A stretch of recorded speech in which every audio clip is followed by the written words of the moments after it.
A homeless Navy SEAL spent his last $20 on a storage unit. Then his dog uncovered a secret worth millions. A homeless Navy SEAL bought a storage unit nobody wanted. His dog found a hidden fortune.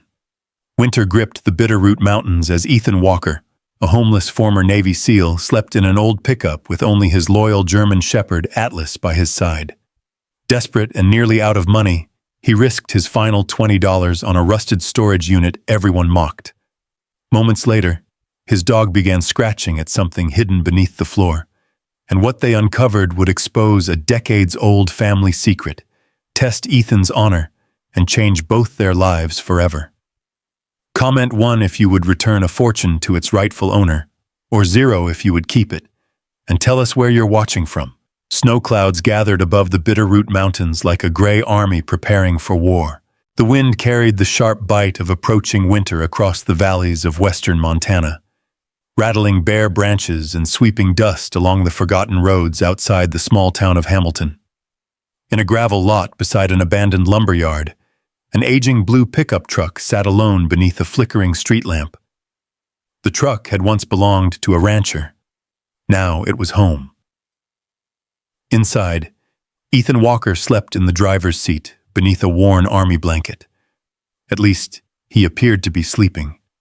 His hands suddenly tightened. His breathing grew shallow. Sweat formed on his forehead despite the cold. Then the nightmare came. The explosion erupted somewhere beyond the darkness. A flash of orange lit the night. Gunfire echoed across rocky hills. Voices shouted through static. Someone screamed his name. "Ethan!" Another explosion. The ground shook. Smoke filled his lungs. He reached for a rifle that wasn't there. His pulse hammered. His heart raced. "Ethan!" The voice came again. Closer. Urgent. Then something warm pressed against his shoulder. A familiar weight. A familiar presence. Ethan's eyes flew open. The nightmare vanished. For several seconds he didn't know where he was. Afghanistan. No. Montana. The truck. The lumberyard.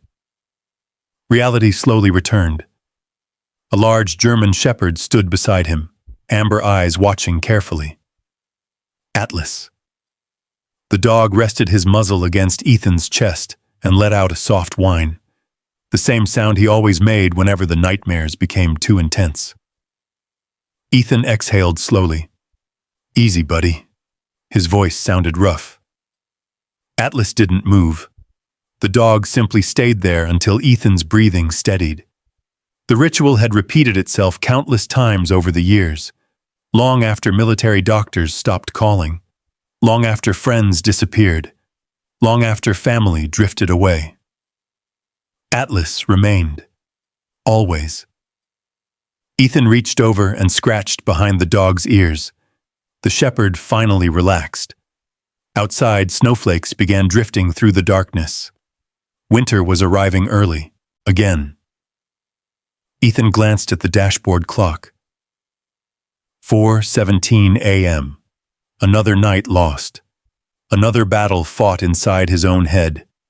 He rubbed his eyes and looked around the cramped interior of the truck. A duffel bag. A toolbox. Several blankets. Dog food. A flashlight. Everything he owned. Once upon a time he had owned hundreds of acres. A ranch. Horses. A home filled with laughter. Then came the drought. Medical bills. His wife's illness. The funeral. The debt. The foreclosure. The slow collapse of a life he had spent decades building. Now all of it fit inside a pickup truck. Atlas nudged him again, this time harder. "You hungry already?" The dog's ears perked up. That answered the question. Ethan laughed quietly. It wasn't much of a laugh, more like a tired memory of one. He opened a container and poured the last of the dog food into a metal bowl. Atlas immediately began eating. Ethan checked his wallet. One $20 bill, a few coins. That was it. His final cash. Enough for fuel. Maybe. Enough for food. Not for long. He stared at the bill for a long time, then folded the wallet shut. Outside, dawn slowly painted the mountains with pale blue light. The peaks looked beautiful. They always did. Even when life wasn't. Hours later, Ethan stood outside a feed store hoping for temporary work. The town was beginning to wake. Pickup trucks rolled through the streets. People carried coffee cups. Children climbed onto school buses. Normal life. The kind that seemed to belong to everyone except him. Atlas sat beside him patiently. The German shepherd drew attention everywhere they went. People often stopped to admire him. Children smiled. Veterans sometimes recognized the military discipline in the dog's posture. Today was no different. An elderly rancher approached. "Beautiful shepherd." Ethan nodded. "The best." The old man smiled. "You military?" "Former Navy SEAL." The rancher's expression changed immediately. "Respect. Thank you for your service." Ethan offered a polite nod. He never knew what to say to that. The old man eventually left.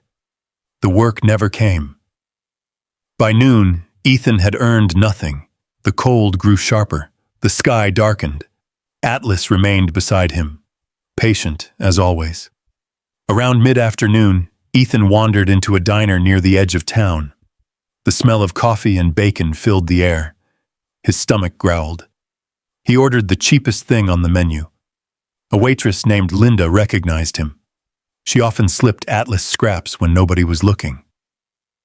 "You look tired." Ethan smiled faintly. "Didn't sleep much." "Nightmares again?" He nodded. She didn't press further. Most locals knew pieces of his story. Not all of it. Enough. As he ate, two men entered and sat at the counter. Both wore work jackets stained with grease and dirt. Their conversation drifted across the diner. Ethan wasn't trying to listen. At first. Then he heard one phrase. "Storage auction." The man laughed loudly. "You should have seen it. Guy paid $50 and found antique watches worth thousands." His friend whistled. "No kidding. I'm telling you. Sometimes people leave crazy things behind." Ethan looked up. The first man continued. "Another auction tomorrow. Old facility outside Derby." His friend chuckled. "Mostly junk." "Yeah, but every now and then." The man grinned. The conversation moved on, but Ethan remained still. Storage auction. The words stayed with him. He had heard stories before. Most were nonsense. People bought garbage 99 times out of 100. But sometimes luck showed up in strange places. When he stepped outside, snowflakes drifted through the afternoon air. Atlas walked beside him. The dog suddenly stopped. Ethan followed his gaze. Across the street hung a weathered poster attached to a telephone pole.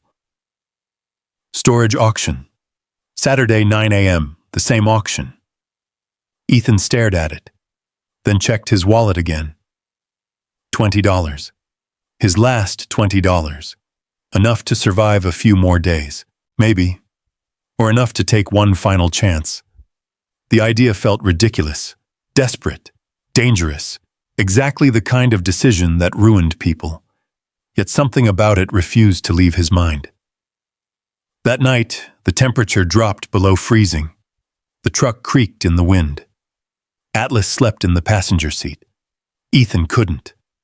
The mountains outside looked like dark giants beneath the moonlight. His thoughts drifted through years of regret. Mistakes, losses, missed opportunities. Every road seemed to lead back to the same place. Failure. Near midnight, he finally spoke aloud. "What do you think, buddy?" Atlas lifted his head. The shepherd stared at him. Listening. Always listening. $20. The dog tilted his head. Ethan smiled. Not exactly a sound investment. Atlas responded by placing one massive paw on Ethan's knee. The gesture made Ethan laugh. A real laugh this time. Small, but real. Maybe that was answer enough. The next morning arrived wrapped in cold fog. The storage facility stood on the outskirts of town, where mountains rose beyond fields covered in frost. Dozens of vehicles filled the parking lot. Seasoned bidders moved confidently among rows of storage units. Most looked like they knew exactly what they were doing. Ethan immediately felt out of place. Atlas remained close. The dog walked calmly beside him, watching, observing, like he had done on countless missions years earlier. The first few units opened. Furniture, tools, boxes, nothing special. Bidding climbed quickly, far beyond what Ethan could afford. He considered leaving. Maybe he should. Maybe this had been foolish from the beginning. Then something happened. Atlas stopped walking. Completely. The dog stared toward the far end of the property. One rusted storage unit sat alone, its paint peeled away in long strips. The door showed signs of age and neglect. Nobody paid much attention to it. Atlas refused to move. His ears stood forward. Every muscle tightened. His focus became absolute. Ethan felt a strange sensation crawl up his spine, because Atlas only looked like that when something mattered, something important. The dog slowly walked toward the rusted unit, then sat down directly in front of it, watching, waiting, as if he already knew what lay hidden beyond the steel door. Ethan stared at the forgotten container, and for the first time in a very long while, hope stirred. Small, fragile, dangerous, but alive. The auctioneer's voice echoed across the lot as people gathered around the rusted unit. Nobody noticed the homeless veteran. Nobody noticed the dog. Yet Atlas never took his eyes off the container. And somewhere deep inside Ethan Walker, a feeling he could not explain whispered that this forgotten storage unit was about to change everything. Forever. The wind swept across the storage yard, carrying tiny crystals of snow that danced through the cold Montana air.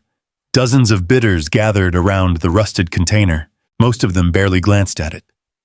The unit sat at the end of the row like an unwanted relic from another era. Its faded metal walls were stained with rust. One corner had been dented years ago and never repaired. The number painted on the door had nearly disappeared beneath decades of weather. Atlas remained seated directly in front of it, motionless, focused, watching. The German shepherd's posture instantly caught Ethan's attention. He had seen that posture before. Not here, not in Montana, but in places far more dangerous. Places where a single moment of awareness could mean the difference between life and death. Atlas only became this focused when something mattered, something hidden, something unusual. The auctioneer walked toward the unit while checking paperwork clipped to a board. His voice boomed across the yard. Unit 37. Several experienced bidders exchanged bored looks. One man yawned, another laughed. A woman carrying a bidding paddle glanced inside and immediately looked away. The large steel door rattled as an employee unlocked it. The crowd stepped forward. The door rolled upward with a grinding, metallic groan. Dust floated through the air. For a moment, nobody spoke. Then came the laughter. Inside sat what appeared to be nothing more than decades of junk. A broken wooden dresser leaned against one wall. Several rusted farm tools lay scattered across the concrete floor. Old cardboard boxes sagged beneath water damage. A cracked lamp rested upside down on a pile of stained blankets. One corner contained warped furniture, covered by a thick layer of dust. It looked worthless, completely worthless. The crowd quickly lost interest. That's garbage. Nothing in there. Waste of money. The comments spread through the group. Ethan silently studied the contents. At first glance, he agreed. The unit looked abandoned, forgotten, dead. But Atlas didn't move. The dog remained locked onto the container. His ears stood forward. His eyes never blinked. A strange feeling stirred inside Ethan. Nearby, a large black pickup truck pulled into an open space. A tall man stepped out. Expensive boots, expensive coat, confident smile. Several bidders immediately greeted him. Wade. Morning, Wade. Good to see you. Ethan recognized the name. Wade Mercer, one of the wealthiest businessmen in the county. He owned several construction companies, rental properties, and investment firms. People respected him, or feared him, depending on who you asked. Wade casually approached the crowd. The moment he saw Ethan standing beside Atlas, a faint smirk appeared on his face. His eyes moved from Ethan's worn jacket to the aging pickup truck visible beyond the fence, then to Atlas, finally back to Ethan. Wade chuckled. Well, look at that. Several people turned. Wade folded his arms. Looks like we've got some new competition. A few bidders laughed. Ethan remained silent. Years of military service had taught him when words weren't worth wasting. Wade stepped closer. You planning to bid on this beauty? More laughter. Someone shook their head. Another bidder muttered something about burning the whole unit down. Wade gestured toward the cluttered interior. I'd pay someone to haul it away. The crowd laughed again. Atlas let out a low growl. Not loud, barely audible, but Ethan felt it. Wade noticed too. His smile faded slightly. Easy there. Atlas stood. The German shepherd moved closer to Ethan's leg. Protective, watchful. Ethan placed a hand on the dog's neck. The growl stopped immediately. The auctioneer cleared his throat. All right, folks, let's get started. The crowd quieted. The auctioneer raised a hand. Opening bid. $50. Silence. Nobody moved. The auctioneer tried again. $50? Nothing. Several bidders had already begun walking away. The unit simply wasn't worth their time. The auctioneer lowered the price. $25? Still nothing. A few people exchanged amused looks. One man laughed. Told you. The auctioneer sighed. $20. Ethan felt his stomach tighten. $20. Every dollar he had left. His final safety net. The last thin barrier between survival and complete desperation. His hand remained still. The logical part of his brain screamed at him to walk away. The unit was junk. Everyone knew it. Everyone could see it. Then Atlas moved. The dog stepped forward, not toward the center of the unit, toward the far back corner, a corner hidden behind broken furniture and old boards. Atlas stared, completely fixed on that single location. His entire body seemed to lock onto it. Ethan's pulse quickened. Something wasn't right. Or perhaps something was. The same instinct that had kept him alive during combat suddenly awakened. Not certainty, not proof, just instinct. Trust your partner. The lesson echoed through his mind. Trust the one beside you. Trust the one watching your back. Atlas had done that for years. Atlas had saved his life more than once. The dog had never failed him. Never. The auctioneer prepared to move on. Last call. Ethan swallowed hard. His wallet suddenly felt heavy inside his pocket. $20. One decision. One chance. His hand slowly rose. I'll take it. The words surprised even him. The crowd turned. A moment of silence followed. Then laughter erupted. Several bidders shook their heads. Someone muttered, "Poor guy." Wade Mercer smiled again. This time it looked almost sympathetic. Almost. "You sure about that?" Ethan nodded. The auctioneer pointed. $20. He looked around. Any other bids? Nothing. Nobody wanted it. Not even Wade. The auctioneer lifted the gavel, sold. The sharp crack echoed through the storage yard, just like that.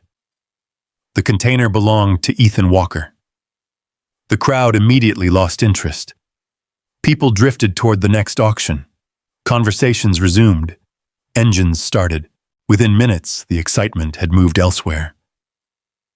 Only Ethan and Atlas remained. The wind whistled softly through the open door. Snowflakes drifted into the unit. Ethan stared at the junk-filled space. For a moment, doubt hit him like a wave. What had he done? His final $20. Gone. For this? A broken dresser. Rotting boxes. Rusted tools. Atlas stepped forward. The German shepherd entered the unit without hesitation. His paws moved carefully across the dusty floor. He ignored everything. The furniture, the boxes, the tools. None of it mattered. Instead, he walked directly toward the rear corner, the exact same corner that had captured his attention earlier. There he stopped, then sat down, watching, waiting. Ethan slowly followed. The deeper he moved into the container, the stronger the smell of dust and mildew became. Years of neglect clung to every surface. He examined the corner. Nothing appeared unusual. Just old boards, a broken cabinet, more junk. Yet Atlas refused to look away. The dog let out a soft whine, then another. Ethan crouched beside him. "What is it, buddy?" Atlas nudged the floor with his nose. Once, twice, then he pawed at it. Not aggressively, deliberately, like he was trying to point something out. Ethan frowned. The floor looked ordinary. Old, dirty, but ordinary. Still, that feeling returned. The feeling that something was hidden beneath the surface. Outside, the afternoon sky darkened. Storm clouds rolled across the mountains. The temperature dropped. The storage yard slowly emptied. Wade Mercer climbed into his truck and drove away. But not before glancing back one final time. His eyes lingered briefly on Ethan, then on Atlas.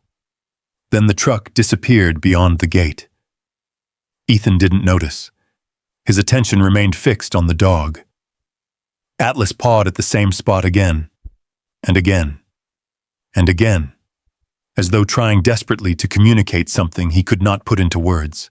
The old military partnership stirred between them. The bond built through years of trust, years of survival, years of relying on one another. Finally, Ethan stood, a decision forming. The storage facility manager approached with paperwork. "You gonna clear it out today?" Ethan looked at the container, then at Atlas, then back at the manager. "Yeah." The manager nodded. "Take your time." As the man walked away, Ethan glanced toward the distant mountains. Snow began falling more heavily now. Winter was arriving fast.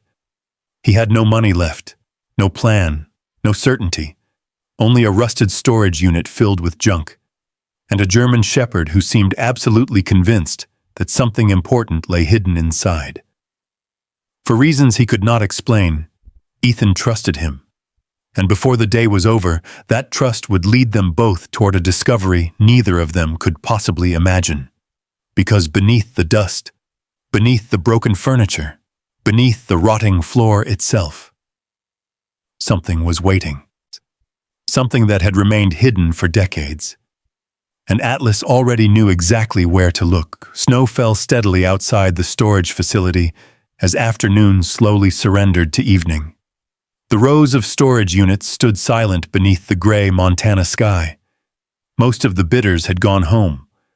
Only a few vehicles remained scattered across the property. Ethan Walker stood inside Unit 37, staring at the spot Atlas refused to leave. The German Shepherd pawed at the floor again. Then again. The sound echoed softly through the empty container. Scratch, scratch, scratch. The dog had been doing it for nearly 10 minutes. Always the same location, always the same determination.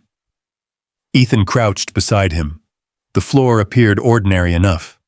Old plywood, water damage, dust, nothing unusual. Yet Atlas remained absolutely certain. The former SEAL trusted many things in life, but experience had taught him to trust very few people. Atlas was different. The dog had earned that trust years ago, in deserts, in mountains, in places where mistakes cost lives.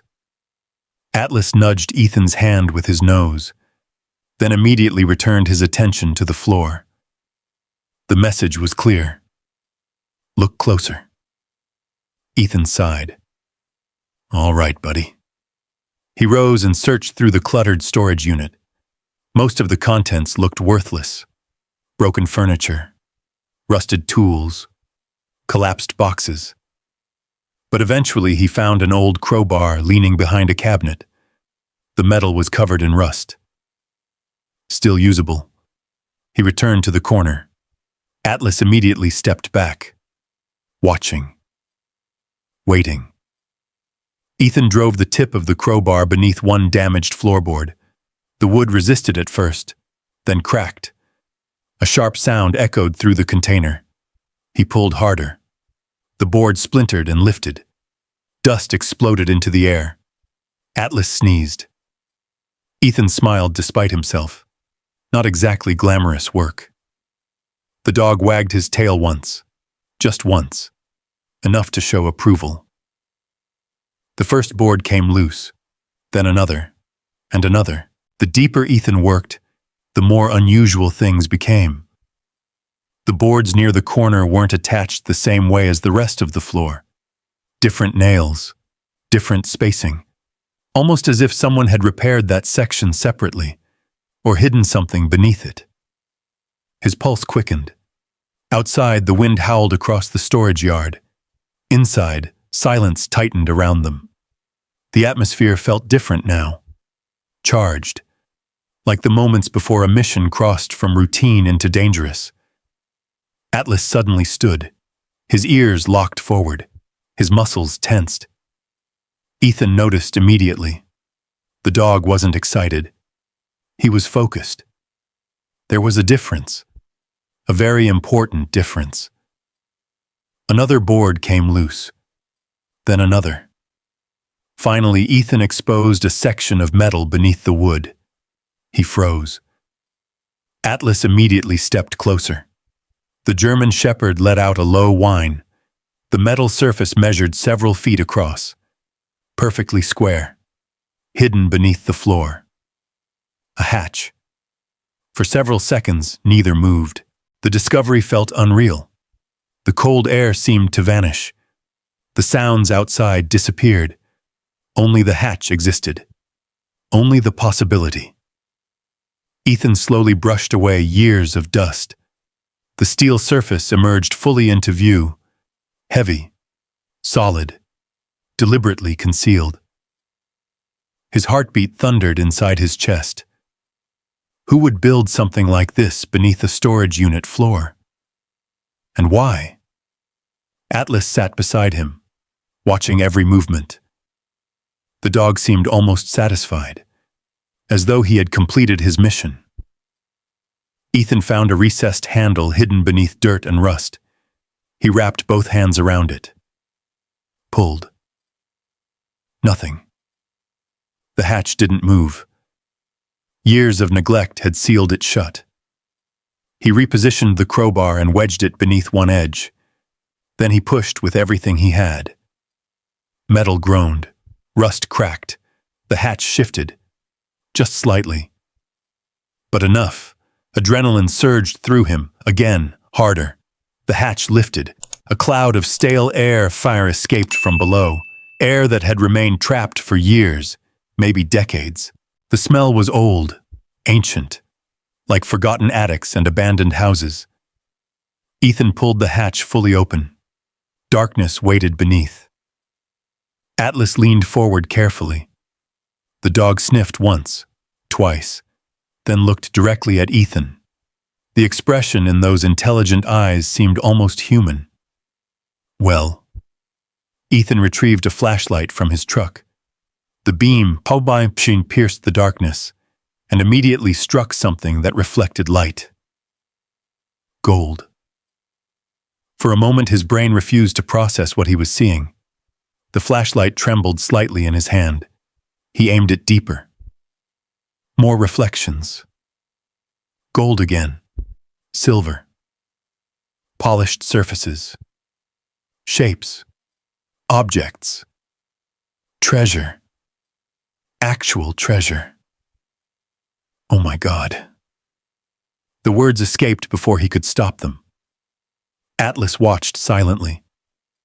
Ethan climbed carefully into the hidden compartment. His boots touched concrete. The chamber was larger than expected, nearly 6 feet deep, completely concealed beneath the floor. Several wooden crates sat stacked against one wall, old but intact. A layer of dust covered everything, untouched, forgotten, waiting. His hands shook, years of hardship, years of loss, years of barely surviving. And now this. The first crate opened with surprising ease. Inside rested dozens of gold coins arranged in cloth bags. The beam of his flashlight danced across them. Golden surfaces glimmered beneath decades of dust. Real, heavy, valuable. Ethan picked one up. Cold metal touched his fingers. His breath caught.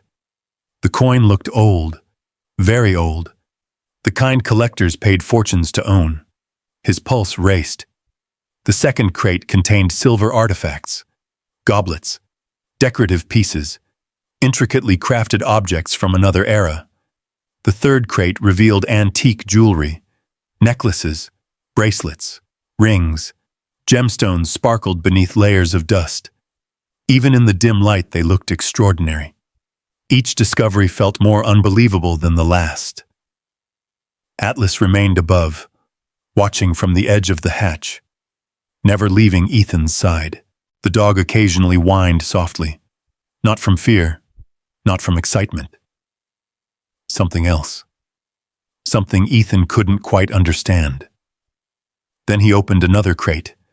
Inside were paintings, carefully wrapped, protected, preserved. Landscape scenes, portraits, ranch life, Western history. The quality appeared remarkable, potentially priceless. Ethan sat back against the wall, overwhelmed.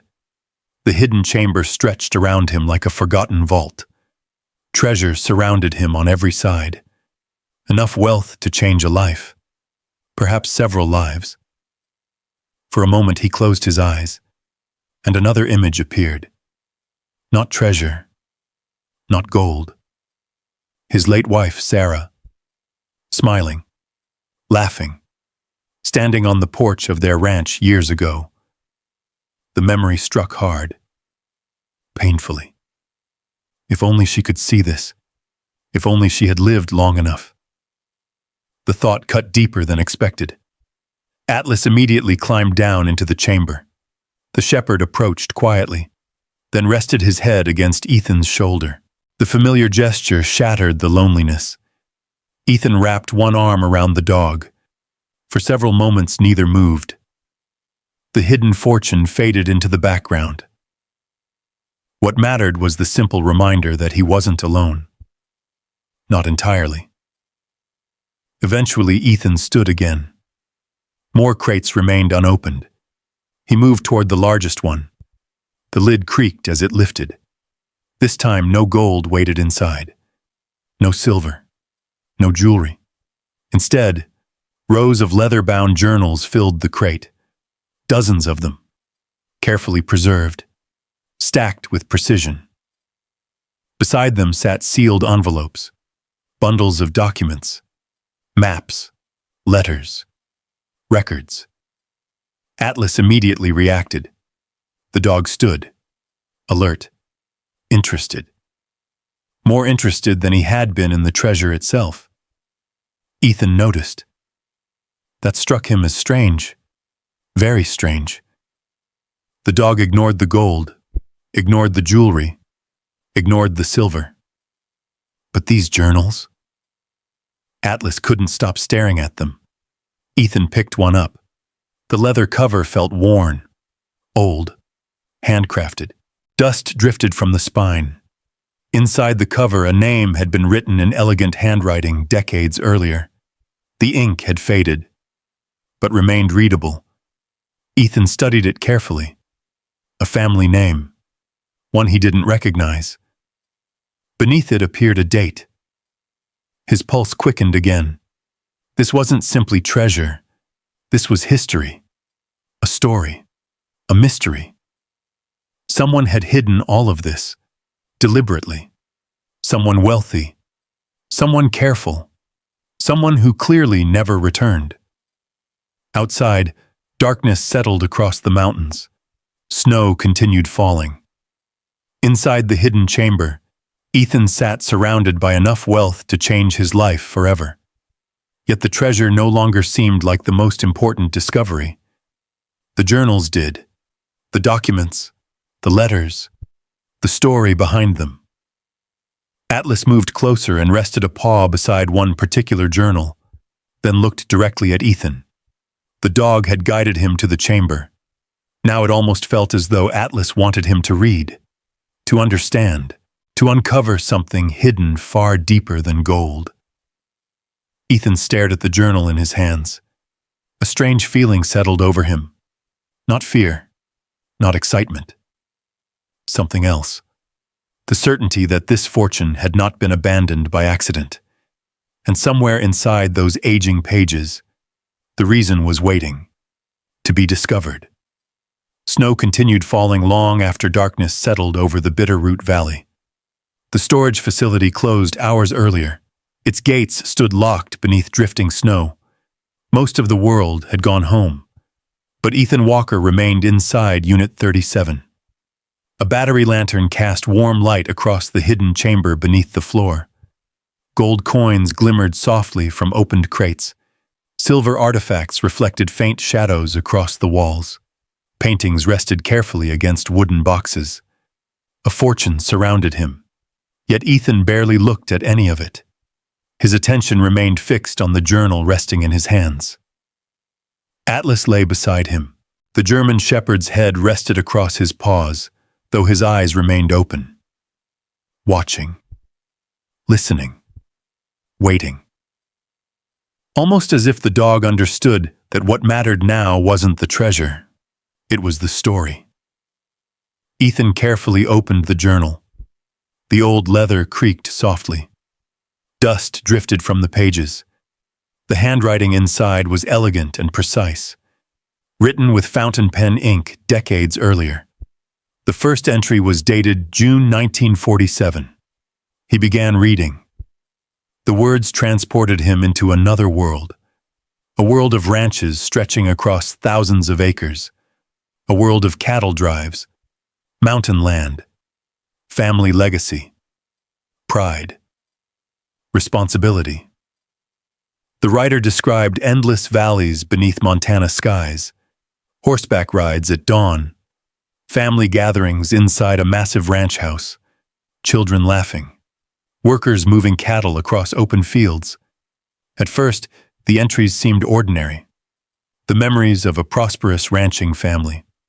But gradually, the tone changed, subtle at first, then unmistakable.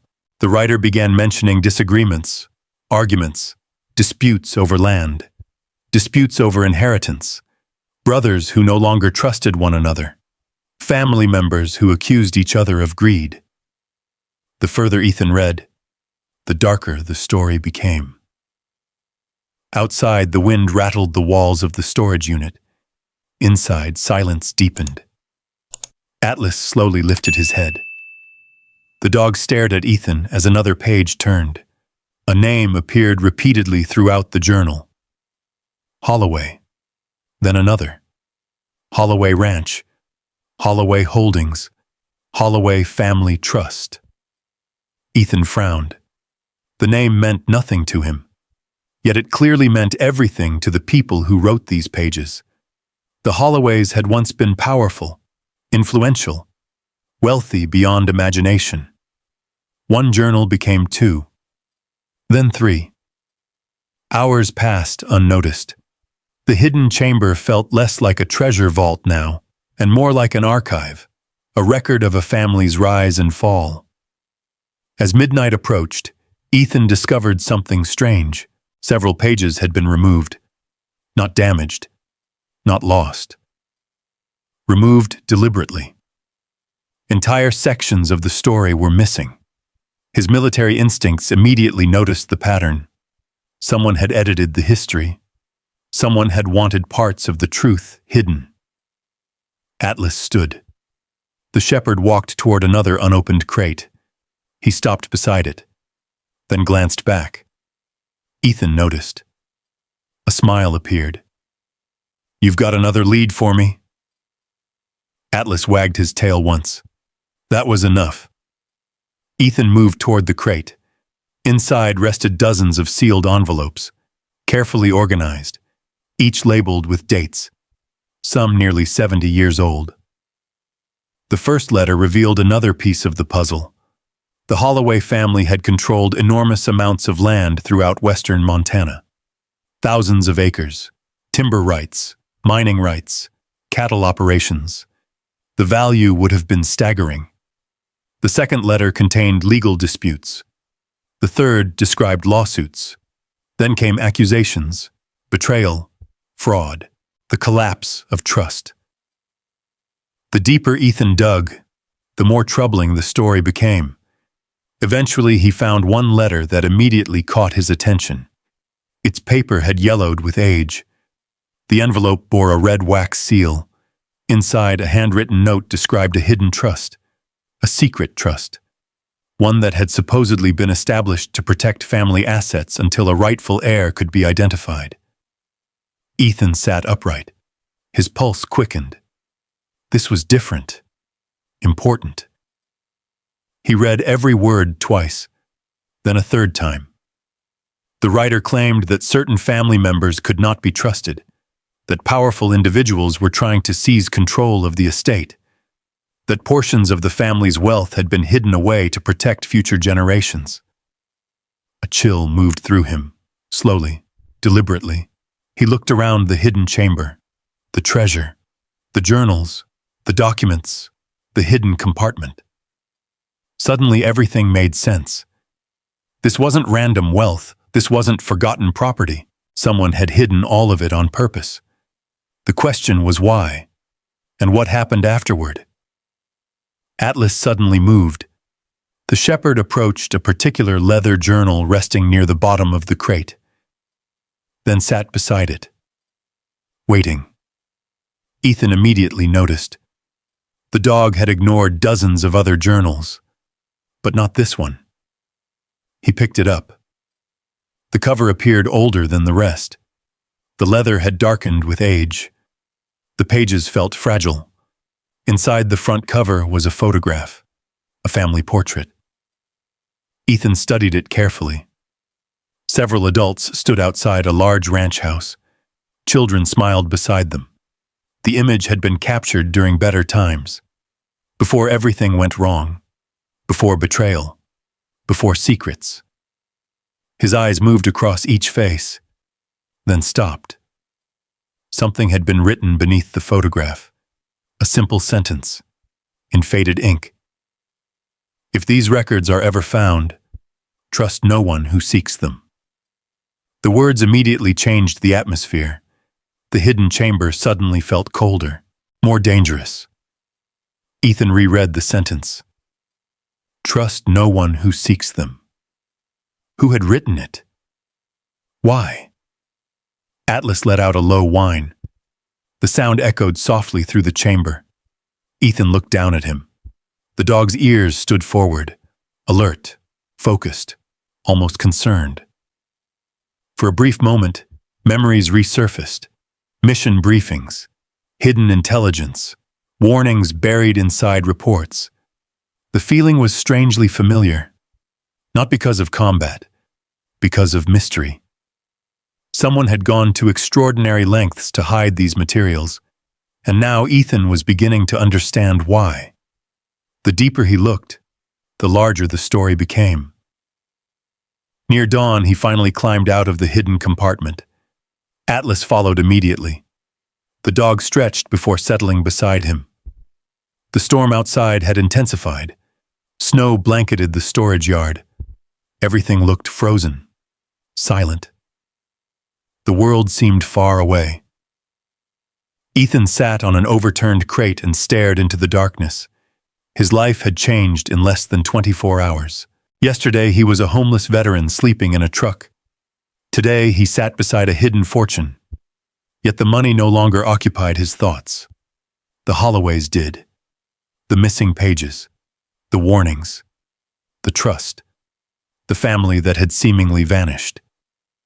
He opened another journal. This one contained entries from the late 1960s. The writing grew more frantic, more fearful. One passage immediately caught his attention.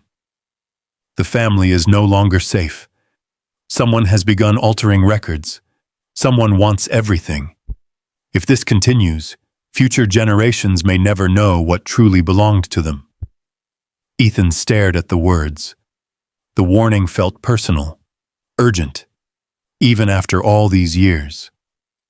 Another entry mentioned family members disappearing from public records, property changing ownership unexpectedly, documents going missing. The story was no longer about wealth. It was becoming a mystery, a conspiracy, a cover-up. Atlas suddenly rested his head on Ethan's knee. The familiar gesture pulled him from his thoughts. The dog looked tired. They both were. The night had vanished. Morning light now glowed faintly through the cracks around the storage door. Ethan scratched behind Atlas's ears. You found something bigger than treasure, didn't you? Atlas blinked slowly. The answer felt obvious. The dog had led him here for a reason. Not just to gold, not just to riches, to the truth. For the first time in years, Ethan felt something he hadn't experienced since leaving the military. Purpose. A mission. A reason to keep moving forward. The feeling surprised him, almost frightened him. Because missions came with risks, questions, enemies, unknowns, and something told him this story wasn't finished, not even close. The Holloways had hidden more than wealth. They had hidden a secret, one that stretched across generations, one that somebody had desperately tried to bury. As dawn spread across the mountains, Ethan carefully packed the journals into protective containers. The treasure could wait. The documents could not. Because somewhere beyond the snow-covered valleys and forgotten ranches of Montana, the answer still existed. And whoever once betrayed the Holloway family had left behind traces, waiting, hidden, just like the treasure itself, to be uncovered. For 3 days, Ethan Walker barely left the abandoned warehouse on the edge of town. The old building sat near a forgotten rail line where freight trains no longer stopped. Snow-covered weeds pushed through cracked pavement, and rusted machinery stood frozen beneath layers of ice. Most people avoided the place. That was exactly why Ethan chose it. The storage unit had been emptied carefully and moved there piece by piece. The treasure remained hidden. The journals remained hidden. Only Atlas knew everything, and Atlas never talked. During the day, Ethan studied the Holloway documents. At night, he slept lightly on a cot beside the crates while Atlas stood watch. The arrangement reminded him of deployments overseas, temporary shelter, limited resources, a mission with more questions than answers. Only this time, the battlefield was Montana, and the enemy remained invisible. The deeper Ethan dug into the journals, the stranger the story became. Entire branches of the Holloway family seemed to disappear from public records after the late 1960s. Land ownership shifted unexpectedly. Properties changed hands. Trusts were dissolved and recreated. Names vanished. New names appeared. Nothing made sense. One particular journal drew his attention again and again. The same journal Atlas always seemed to guard. Inside, Ethan found repeated references to a hidden family trust. Not money, not gold, something larger. Land. Thousands of acres, protected for future heirs. Yet every mention ended abruptly, as though someone had intentionally removed the final pages. The mystery grew heavier with each passing hour. Then came the first sign that someone else knew. It happened on a snowy Thursday afternoon. Ethan was organizing documents when Atlas suddenly lifted his head. The shepherd's ears locked forward. Every muscle tightened, instantly. The reaction was immediate enough to make Ethan set down the journal. "What is it?" Atlas moved toward a broken warehouse window. Slowly, silently. The same way he used to approach danger during military operations. Ethan followed. Outside, a black SUV sat parked across the road. The engine idled. Dark windows concealed the driver. The vehicle remained there for nearly 10 minutes, then drove away. Maybe it meant nothing. Maybe. But the feeling lingered. That night, Ethan checked the locks twice. The following morning, the same SUV returned. This time it stayed longer. Atlas watched it constantly. The dog never barked, never growled. He simply observed. The behavior worried Ethan more than aggression would have. Atlas only remained quiet when he was assessing a situation, studying it, evaluating it, like a professional. The next afternoon, Ethan drove into town for supplies. His remaining money was nearly gone. The discovery had changed everything, yet somehow it had changed nothing. He was still homeless, still living day to day, still wondering how he would survive winter. Only now he carried secrets worth fortunes. As he entered a small grocery store, a familiar voice called out, "Ethan." He turned. Wade Mercer stood beside a display of canned goods. Perfectly dressed, perfectly groomed, smiling. The businessman appeared relaxed, friendly.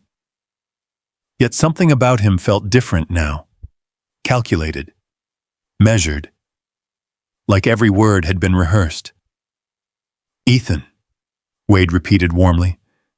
"Heard you bought that storage unit." News traveled fast in small towns. Ethan nodded. "Something like that." Wade smiled.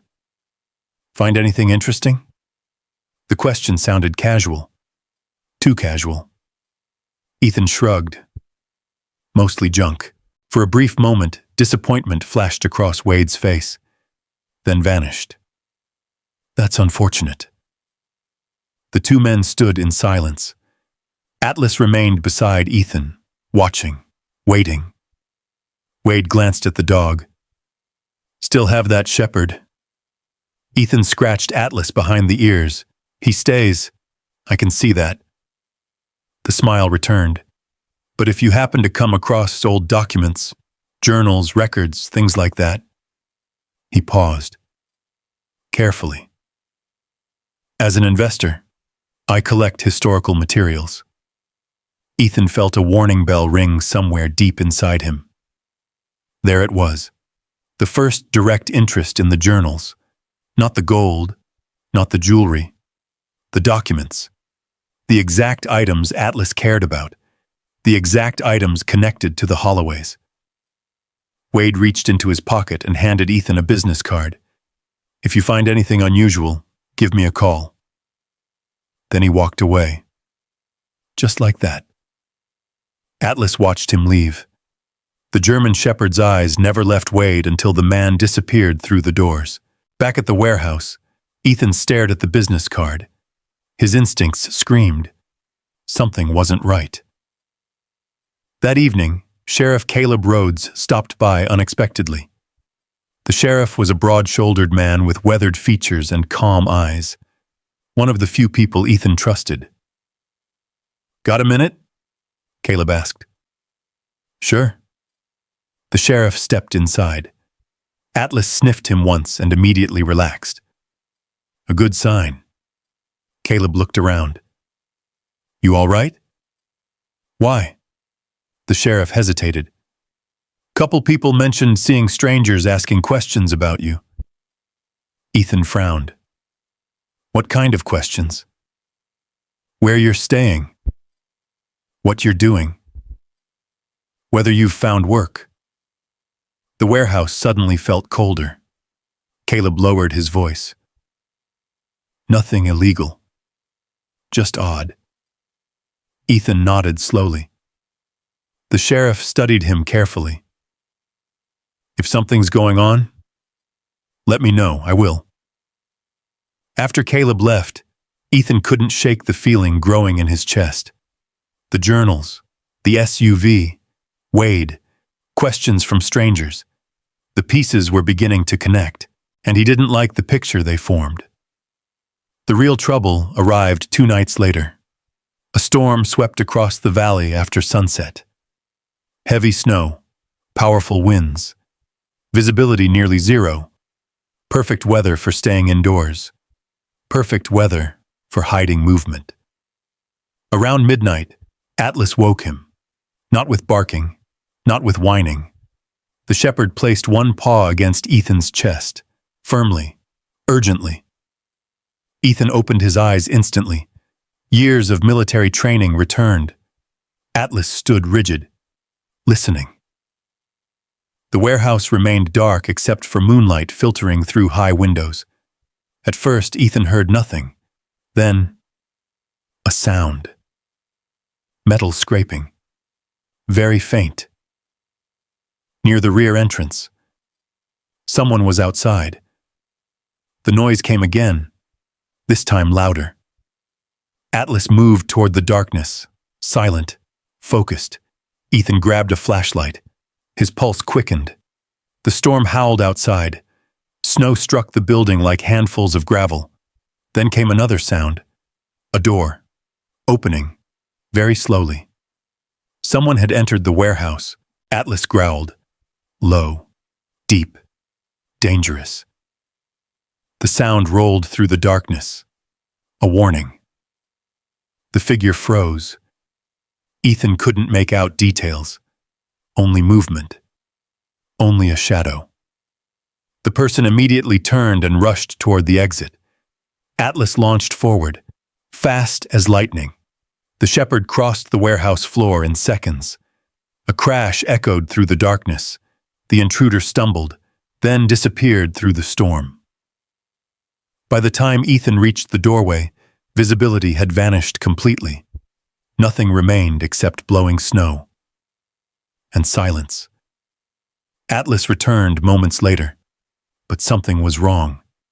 Very wrong. The shepherd moved slower than usual. Ethan aimed the flashlight downward. His stomach dropped. Blood stained Atlas's fur, bright red against gray and black. The dog had been injured. A cut along his shoulder.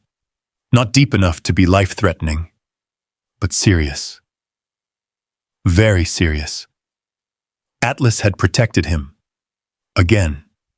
Just as he had done countless times before, the German shepherd sat beside him despite the pain. Loyal. Steady. Unshaken. Ethan knelt immediately. His hands trembled as he examined the wound. Old memories flooded back. Battlefields, medics, friends who never came home. The familiar fear tightened around his chest. No, buddy. Atlas pressed his head against Ethan's shoulder, as if comforting him. Not the other way around. The realization nearly broke his heart. Outside, the storm continued to rage. Inside the warehouse, Ethan wrapped the wound as carefully as he could. But one thing had become painfully clear. Someone had broken into the warehouse. Someone had come searching. Not for money, not for gold, for something else. Something hidden inside the Holloway records. And whoever it was had been willing to risk everything to get it. As Atlas rested beside him, Ethan looked toward the crates filled with journals. The mystery was no longer buried in the past. The past had started fighting back, and for the first time since discovering the treasure, Ethan realized they might be in far more danger than he ever imagined. The storm still raged outside when he finished wrapping Atlas's shoulder. Snow slammed against the warehouse walls. Wind howled through cracks in the aging structure. But Ethan barely noticed. His entire focus remained on the German shepherd lying beside him. Blood stained the bandages, not heavily, but enough. Enough to awaken fears he had spent years trying to bury. Atlas rested his head on Ethan's boot. Calm, trusting, as if nothing had happened. As if being injured while protecting his partner was simply another part of the job. The sight broke Ethan's heart. "You're supposed to be retired, buddy." His voice cracked. Atlas blinked slowly. The shepherd's amber eyes remained fixed on him. Steady, faithful. The same eyes that had watched over him during countless deployments. The same eyes that had helped pull him through the darkest moments of his life. Outside, thunder rolled across the mountains. Ethan made a decision. They couldn't stay here. Not tonight. Not with Atlas injured. Not with strangers searching for the journals. He carefully loaded the most important documents into waterproof containers. The treasure remained hidden beneath tarps and crates. The journals came with him.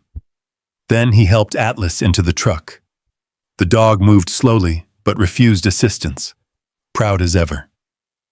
By dawn, they were driving through snow-covered roads toward Hamilton Veterinary Clinic. The mountains rose around them like silent guardians. White peaks vanished into clouds. Pine forests stretched endlessly across frozen hillsides. The world looked beautiful. Yet Ethan barely saw any of it. Every few seconds he glanced toward Atlas. Every few seconds he checked the bandage. Every few seconds, he worried. The fear felt familiar. Too familiar. The clinic sat near the edge of town, a modest building surrounded by snowbanks. Warm yellow light glowed through the windows. When Ethan carried the journals inside and helped Atlas through the door, a veterinarian immediately rushed over. Dr. Megan Harper. She had treated Atlas before, years ago. Back when Ethan still owned his ranch. Her expression darkened when she saw the blood. What happened? Ethan hesitated. Someone broke into a building. Her eyes widened. Was he attacked? He protected me. She nodded, as though that answer made perfect sense. Because it did. Atlas was taken into an examination room. The doors closed behind him. And suddenly Ethan found himself alone. Completely alone. The waiting room felt strangely quiet. The clock on the wall ticked loudly. Snow drifted outside the windows. Hours seemed to pass. He sat motionless, watching the door, waiting, praying. The waiting brought memories. Memories he didn't want. Memories he could never escape. The smell of antiseptic, the uncertainty, the helplessness.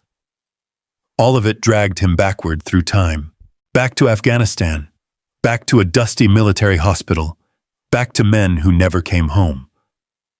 The flashback arrived without warning. One moment he sat in the waiting room. The next he was somewhere else. Heat, smoke, gunfire, chaos. His teammate Ryan lay on the ground, bleeding, calling for help. Ethan ran toward him. The explosion came first, then silence, then guilt, always guilt.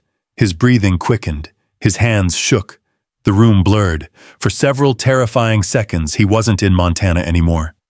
He was back there, back in the war, back with ghosts. A gentle voice pulled him free. Ethan, he blinked. Reality slowly returned. Dr. Harper stood beside him. Concern filled her expression. You okay? He nodded automatically. The lie came easily. Veterans learned to lie about pain, especially their own. She sat beside him. Atlas is going to be all right. The words hit him harder than expected. His eyes closed. Relief washed through him. Powerful. Overwhelming. For the first time in hours, he breathed normally. The wound missed anything critical. She smiled. A few stitches.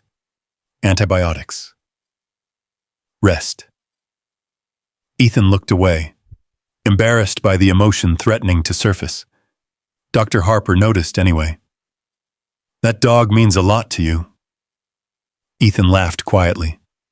More than most people. She nodded. Understanding. No judgment. Just understanding. Hours later, Atlas emerged from treatment. His shoulder had been shaved around the wound. Fresh stitches ran beneath clean bandages. The shepherd looked annoyed more than injured. The sight made Ethan smile. Atlas immediately walked toward him. Slowly.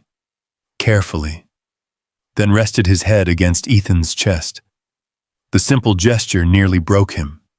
Because for one terrible night, he had imagined losing him. The possibility had felt unbearable. The drive back was quiet. Snow continued falling. Atlas slept in the passenger seat. For the first time in years, Ethan allowed himself to admit a truth he rarely spoke aloud. Without Atlas, he wasn't sure he would have survived. Not the war, not the nightmares, not the loneliness that followed. After Sarah died, Atlas became the only constant in his life, the only living creature who remained, the only witness to everything. The dog had seen him at his worst, the panic attacks, the sleepless nights, the grief, the hopelessness. And through all of it, Atlas stayed, never asking questions, never demanding explanations, simply staying. That evening, Ethan rented a small cabin outside town using some emergency funds from a veterans assistance program. The warehouse no longer felt safe.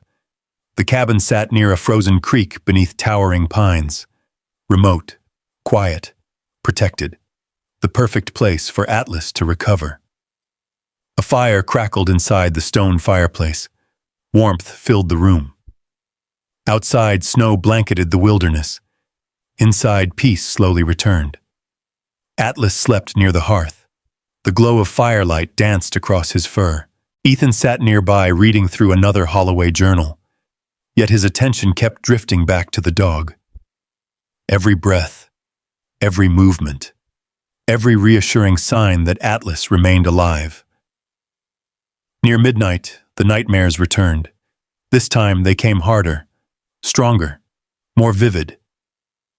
He saw Ryan again, saw the explosion, saw faces of men who never returned home. He woke with a gasp, heart pounding, sweat covering his skin. The room was dark. The fire had burned low. For several seconds, panic ruled him. Then Atlas appeared. The shepherd rose despite his injury, slowly crossed the room, and placed his head in Ethan's lap, just like he always had, just like he always would. The panic faded. The shaking stopped. The nightmare loosened its grip. Ethan rested a hand on Atlas's neck. Neither moved for a long time. Outside, snow drifted through moonlight. Inside, silence settled over the cabin. The kind of silence that heals instead of hurts. For the first time since discovering the treasure, Ethan allowed himself to rest. Not because the mystery was solved, not because danger had passed. Neither was true. The questions remained. The journals remained.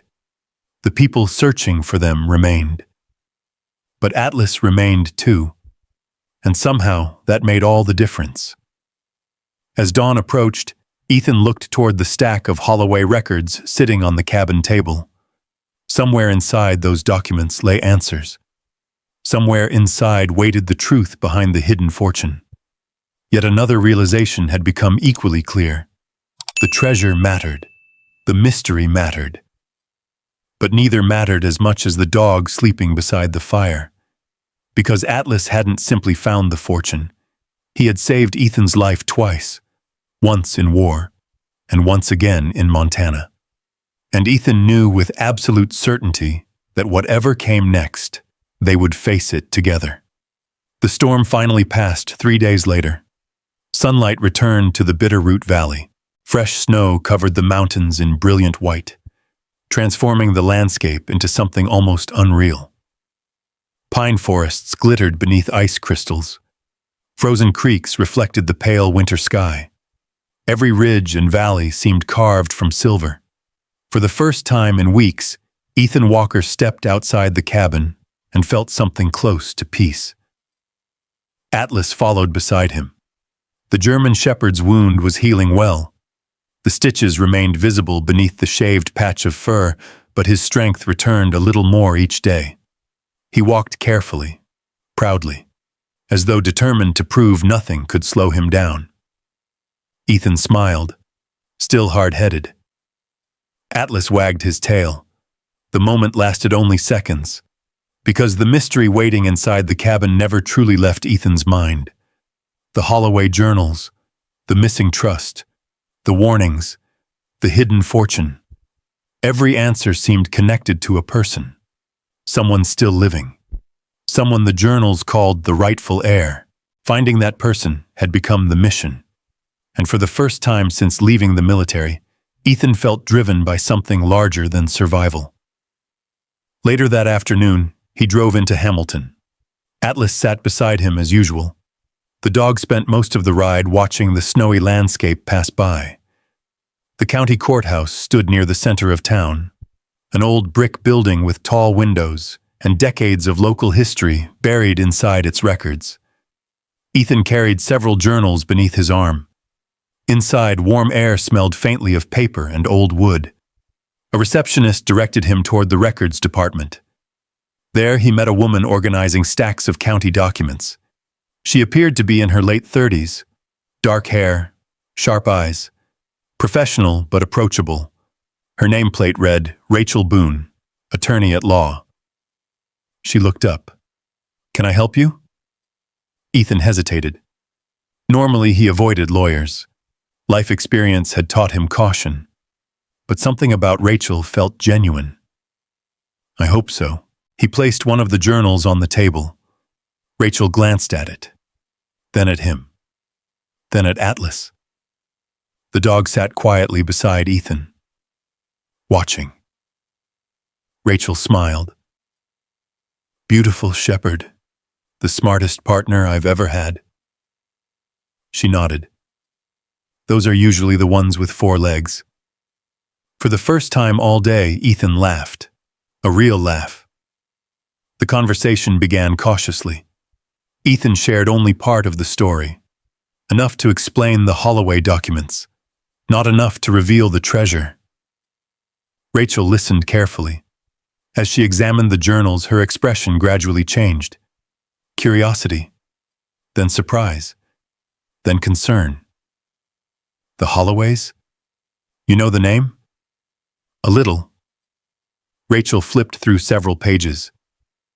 "My grandfather mentioned them years ago." Ethan leaned forward.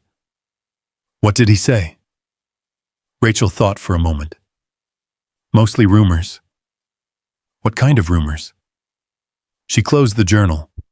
That one of the wealthiest ranching families in western Montana simply disappeared. The answer sent a chill through him, because it matched everything he had been reading. Rachel continued. There were stories about legal disputes, missing land records, family feuds. She paused. Nothing anyone could ever prove. For the next several hours, they worked together. Journal after journal, letter after letter, document after document. The deeper they searched, the clearer the pattern became. Someone had deliberately erased portions of the Holloway family history. Names vanished from official records. Property ownership shifted unexpectedly. Certain legal filings disappeared entirely. By sunset, Rachel sat back in her chair. This wasn't an accident. Ethan nodded. He already knew. The evidence was becoming impossible to ignore. That evening, Rachel agreed to help. Not because of money, not because of the mystery, because she believed someone had been wronged. And she wanted answers too. Over the following weeks, the investigation expanded. The cabin became headquarters. Maps covered the walls. Photographs spread across tables. Atlas recovered steadily while Ethan and Rachel followed every lead they could find. The search took them across western Montana, through forgotten valleys, abandoned ranches, small towns tucked beneath mountain ranges, dusty archives hidden inside old libraries. Some days produced nothing. Others revealed critical pieces. One clue led to another, and another. The story slowly emerged. The Holloways had once controlled enormous land holdings, far larger than Ethan originally imagined. Much of that land appeared connected to a trust that vanished decades ago. Yet the trust itself never seemed to have been legally dissolved. It simply disappeared. Like a ghost. One snowy afternoon, they arrived at an abandoned ranch north of Darby. The property sat alone beneath towering mountains. Weathered buildings leaned against years of wind and winter. Atlas immediately became alert. The dog explored carefully, while Ethan and Rachel searched through old records left behind. Inside a collapsed office building, they found a ledger. Dust covered every page. Most entries meant little, until Rachel discovered a name. Grace Holloway. The room fell silent. The name appeared several times, always connected to inheritance records, always connected to the family trust. Ethan's pulse quickened. For the first time, they had a living lead. A real person. Not a document. Not a rumor. A person. The search intensified. Public records, church archives, property records, old census data. The trail stretched across decades. Then finally, one cold morning in February, Rachel made the call. I found her. Ethan immediately stood. Atlas looked up from beside the fireplace. Where? Rachel smiled. Living outside Stevensville. The drive took less than an hour. Snow lined the roads. The mountains stood silent beneath clear blue skies. Ethan expected a mansion, a large ranch, something worthy of a family once worth millions. Instead, they arrived at a modest white house tucked beside a frozen creek. Paint peeled from the porch railings. The roof showed signs of age. The property was neat, but humble. Very humble. A woman opened the front door before they could knock. She appeared older than her 72 years. Kind eyes, gentle face, silver hair.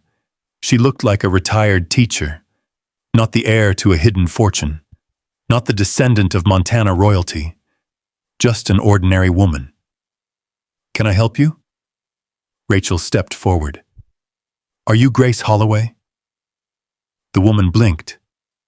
Yes. For several seconds, nobody spoke. Grace looked from Rachel to Ethan, then to Atlas. The shepherd immediately walked forward. Slowly, calmly. The way he approached people he trusted. Grace smiled. Oh my. Atlas sat beside her, as if they had known each other forever. The reaction stunned everyone, especially Ethan. Atlas was usually cautious around strangers. Not this time. Grace gently scratched behind his ears. The German shepherd closed his eyes. Content. Comfortable. At peace. The moment felt strangely important, as though the dog recognized something the humans did not. Inside the house, Grace listened carefully while Ethan explained. Not everything. Not yet. Just enough. The Holloway journals, the family records, the investigation, the possibility that she might be connected. Tears slowly formed in her eyes. My father used to talk about our family. She smiled sadly. But nobody ever believed him. The words hit Ethan harder than expected. Because suddenly, the mystery wasn't about treasure anymore. It was about a life, a family, a forgotten legacy. Grace lived alone. Her pension barely covered expenses. The house needed repairs. The furnace struggled through winter. She had no idea that history had been quietly waiting for her all these years. When Ethan finally left that evening, he sat silently in the truck. Atlas rested his head on the center console. Neither moved. The sunset painted the mountains gold. Rachel broke the silence. What are you thinking? Ethan stared toward Grace's small house. The answer came slowly. That she's the last person I expected. Rachel nodded. So am I. As they drove away, Atlas continued looking back through the rear window, watching the little white house disappear into the distance. And for reasons Ethan couldn't explain, a feeling settled deep inside him. The mission had changed. They had found the missing heir. But the real challenge was only beginning. Because now he knew exactly who the fortune belonged to, and soon he would have to decide whether he was willing to give it back. The drive home felt longer than usual. The mountains stretched endlessly beneath the fading winter sun. Snow-covered peaks glowed gold against the horizon. Frozen rivers wound through valleys like ribbons of silver. Normally, Ethan Walker found peace in landscapes like these. Today he barely noticed them. His thoughts remained fixed on Grace Holloway, the elderly woman sitting alone in a modest house. The woman who spent her life believing her family's legacy had disappeared forever. The woman who had no idea a hidden fortune existed, or that it might belong to her. Atlas rested quietly in the passenger seat. Every now and then the German shepherd lifted his head and looked toward Ethan. Watching. Reading him. The way he always did. The dog seemed to sense the conflict growing inside him, and the conflict was growing. Fast.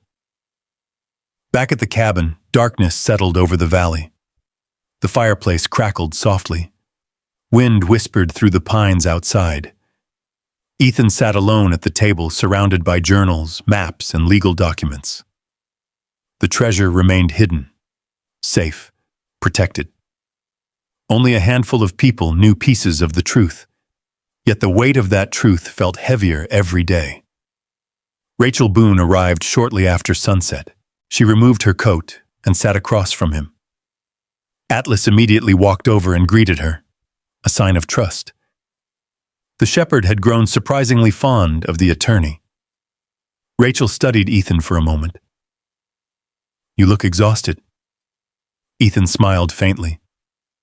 Feel worse. She understood. No explanation necessary.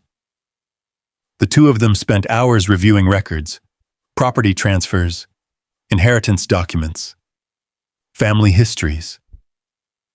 The deeper they dug, the clearer the picture became. Grace Holloway wasn't merely connected to the family. She was connected directly. The final surviving descendant. The rightful heir. Every new document strengthened the conclusion. By midnight, there was little room for doubt. Rachel finally leaned back. The evidence is overwhelming. Ethan stared into the fire. Neither spoke for several moments. The silence said everything. Rachel eventually asked the question neither wanted to discuss. What are you going to do? The words hung in the room. Heavy, unavoidable. Ethan looked toward the window. Snow drifted beneath moonlight. The answer seemed simple and impossible. I don't know. Rachel nodded. She wasn't surprised, because she understood what was truly at stake.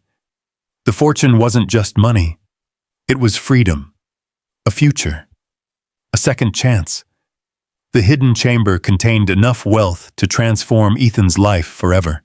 No more sleeping in a truck. No more uncertainty. No more wondering how to survive the next winter. The fortune could restore everything he had lost. Land, security, stability, home. Things he hadn't possessed in years. And yet, it wasn't his. The realization haunted him. Days passed, then weeks. The conflict only deepened.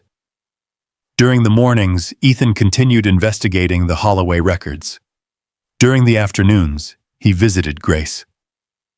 The visits became increasingly frequent. At first, they discussed documents, family history, old photographs. But gradually, the conversations became personal. Grace shared stories about her childhood, her parents, her late husband, her years as a schoolteacher, the students she never forgot, the small triumphs and heartbreaks of an ordinary life. Ethan found himself looking forward to the visits, not because of the mystery, because of Grace herself. She reminded him of people rarely seen anymore, people who valued honesty, kindness, duty. One afternoon, she showed him an old family photograph album. The pages had yellowed with age. Inside were faces connected to the journals, faces connected to the treasure, faces connected to the missing trust. Grace smiled sadly as she turned each page.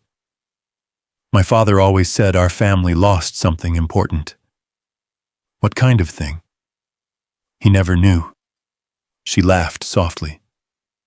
Or maybe he knew and nobody believed him. The words lingered, because Ethan knew the truth.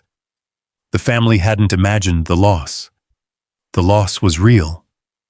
Very real. Atlas lay beside Grace's rocking chair. The sight surprised Ethan every time. The dog had become completely devoted to her. Whenever they visited, Atlas settled beside Grace almost immediately, as though standing guard, protecting her. One afternoon, Grace accidentally dropped her cane while walking across her porch. Before Ethan could react, Atlas retrieved it. Carefully, gently. The elderly woman laughed. He's smarter than most people. Ethan smiled. You're not the first person to say that. Grace scratched behind Atlas's ears. The dog closed his eyes contentedly. Watching them together made the conflict worse, much worse, because the closer Ethan grew to Grace, the harder it became to ignore the truth. The fortune belonged to her, not him. Yet every time he imagined giving it away, fear tightened around his chest. One sleepless night, he sat alone outside the cabin. The mountains stood dark beneath a sky filled with stars. The world remained silent. Frozen. Still. Atlas rested beside him. Ethan stared into the darkness, thinking, calculating, questioning. What would Sarah have wanted? The thought surfaced unexpectedly.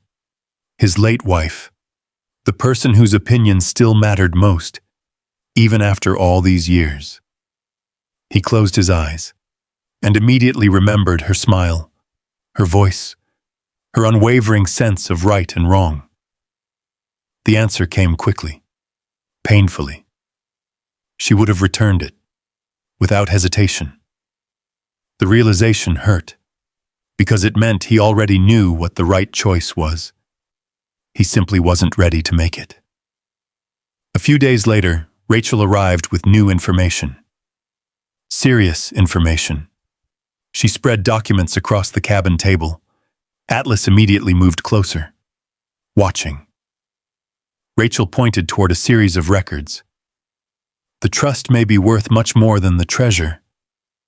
Ethan frowned. How much more? Rachel hesitated. then answered.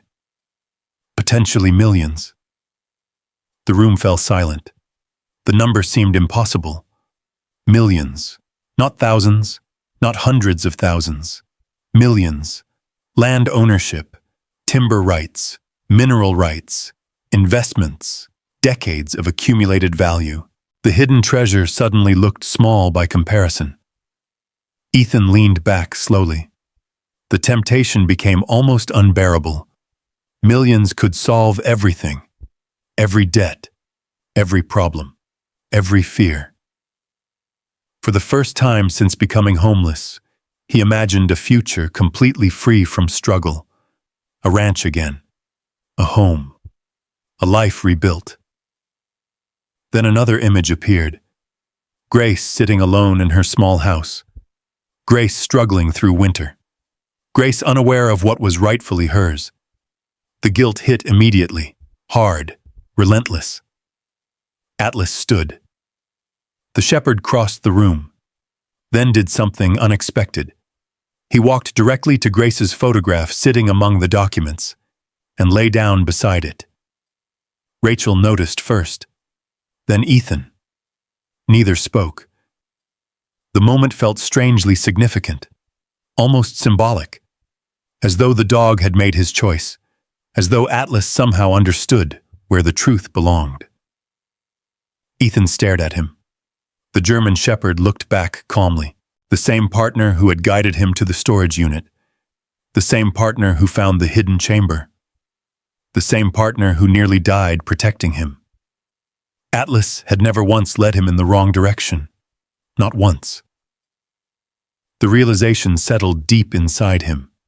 The answer had been there all along, not in the journals, not in the treasure, not in the legal documents, in the dog. Because Atlas never cared about the gold, never cared about the fortune, never cared about ownership, only about doing what was right. Late that night, after Rachel left, Ethan sat alone beside the fire. The journals surrounded him. The weight of the decision pressed down from every side. He knew what honor demanded. He knew what conscience demanded. He knew what Sarah would have wanted. Yet the fear remained. Because giving away the fortune might mean giving away his final chance at rebuilding his life. The fire crackled softly. Atlas rested beside him. The cabin remained silent. And somewhere between hope and sacrifice, Ethan Walker finally understood the truth. The greatest battle of his life wasn't being fought against strangers, or hidden enemies, or men like Wade Mercer. It was being fought inside himself, and before this story ended, he would have to choose, not between wealth and poverty, but between survival and honor. And the choice would change everything. Winter slowly loosened its grip on the Bitterroot Valley. Snow still covered the higher elevations, but patches of earth had begun appearing across ranch fields and along winding mountain roads. The rivers ran faster. The days grew longer. Signs of spring emerged across western Montana. For Ethan Walker, however, peace remained out of reach. The closer he came to the truth, the more dangerous the journey became.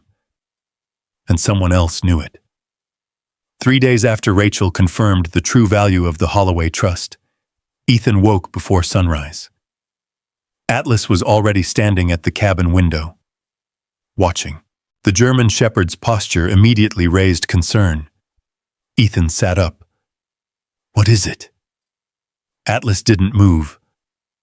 Outside, a dark SUV sat parked along the road below the cabin. The same black SUV, the one Ethan had seen weeks earlier near the warehouse. The engine wasn't running. The vehicle simply sat there, waiting, watching. A cold feeling settled in Ethan's stomach. The message was obvious. Someone wanted him to know they were still there. Someone wanted him uncomfortable. Atlas let out a low growl. The same growl Ethan had heard before dangerous situations overseas. Not panic, not fear. Warning.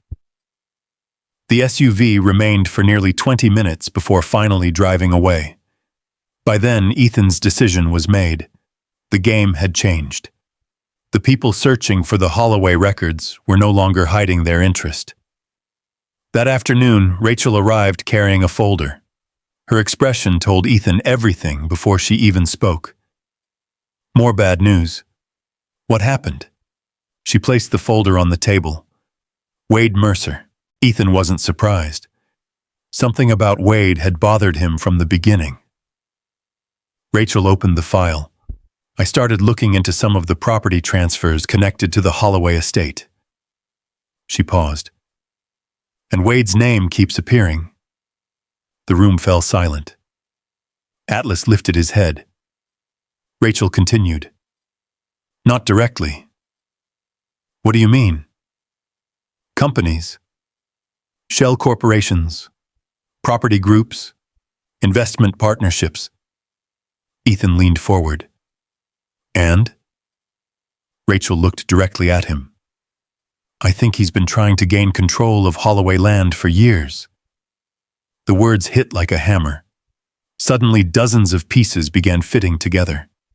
The questions, the surveillance, the interest in the journals, the break-in. Wade had never cared about the treasure. He cared about what the journals revealed. The trust, the land, the inheritance, the truth. That evening, Ethan drove into town alone. Atlas remained at the cabin recovering. The dog hated being left behind. But Ethan needed information, and he needed it quietly.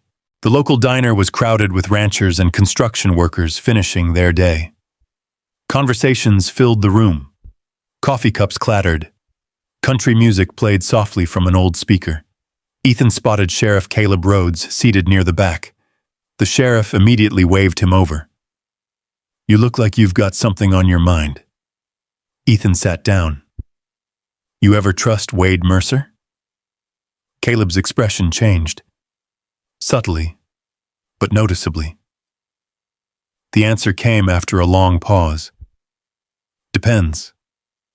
On what? Whether money's involved. That wasn't the answer Ethan expected. The sheriff stared into his coffee. Wade's smart. Too smart? Maybe. The sheriff lowered his voice. There have been rumors for years. What kind of rumors? Land deals. Missing records. People pressured into selling. Caleb shrugged. Nothing I could ever prove. The same phrase again. Nothing anyone could prove. The pattern was becoming impossible to ignore.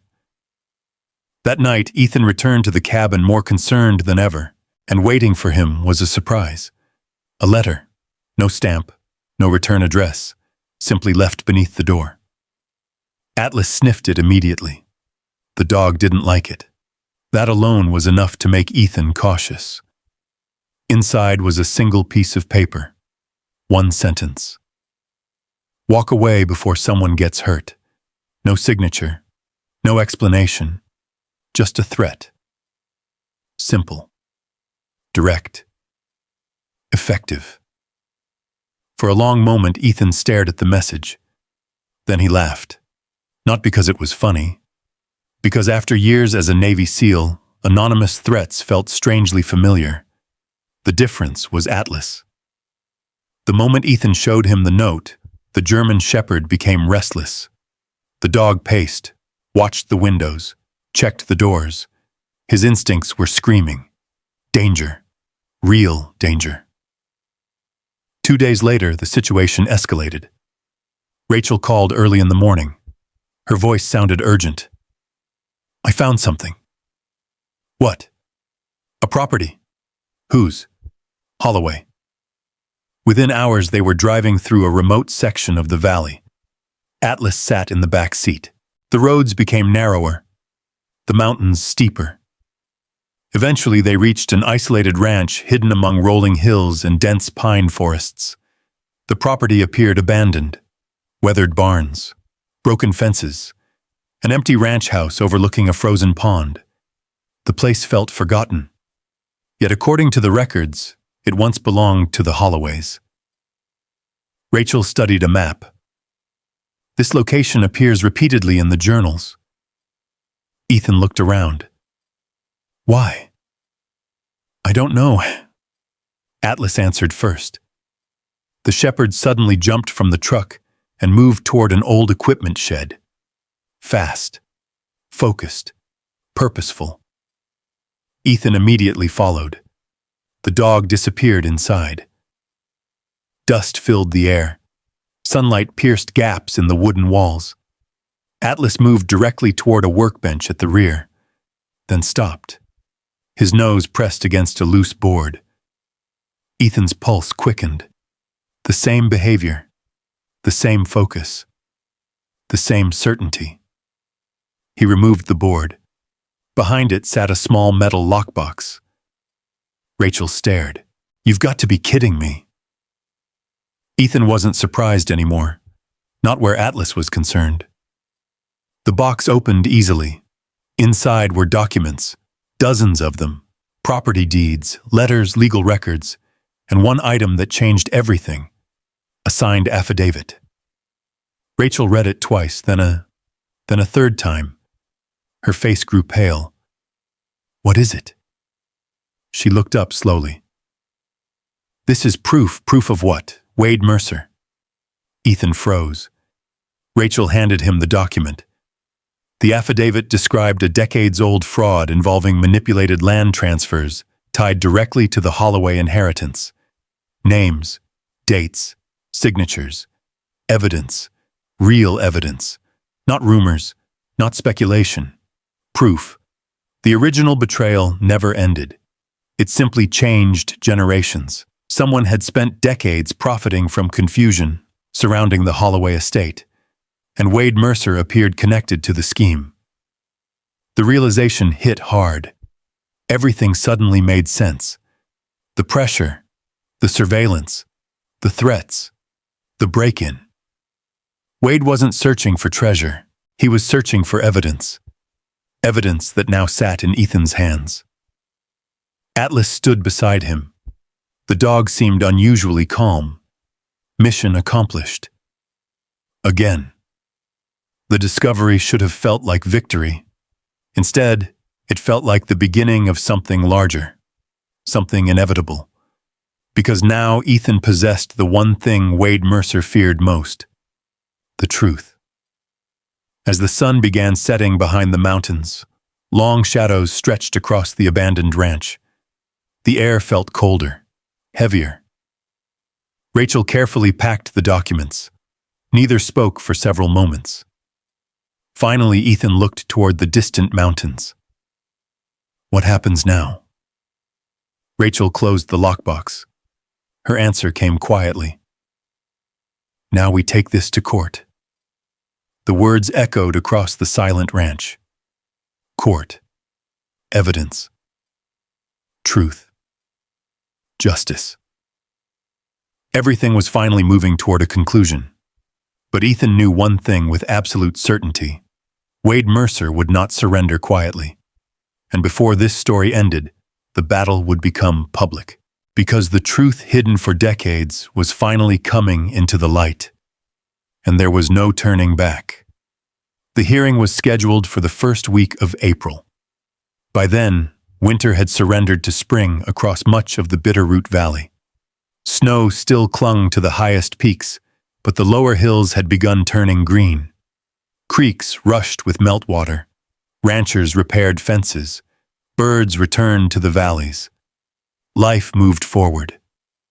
For Ethan Walker, however, everything seemed suspended between two worlds. The world he had known, and the world that would exist after the hearing. The days leading up to it were filled with preparation. Rachel Boone worked tirelessly. Boxes of documents filled her office. Property records, family journals, historical maps, court filings, affidavits. Every piece of evidence connected to the Holloway estate was carefully organized. The truth had taken decades to uncover. Now it would finally be presented in the open. Atlas accompanied Ethan almost everywhere. The German shepherd's shoulder had healed well. His fur had begun growing back over the scar. Yet the experience seemed to have changed him. The dog remained more alert than before, more watchful, as if he understood something important was approaching. One afternoon, Ethan drove to Grace Holloway's home. The elderly woman greeted him warmly. As always, Atlas immediately walked to her side. Grace laughed. "I think he visits me more than he visits you." Ethan smiled. "Some days I think you're right." They sat together on the porch overlooking the valley. The mountains shimmered beneath spring sunlight. For a long time, neither spoke. Eventually, Grace broke the silence. "You're worried." Ethan looked down. "No point pretending otherwise."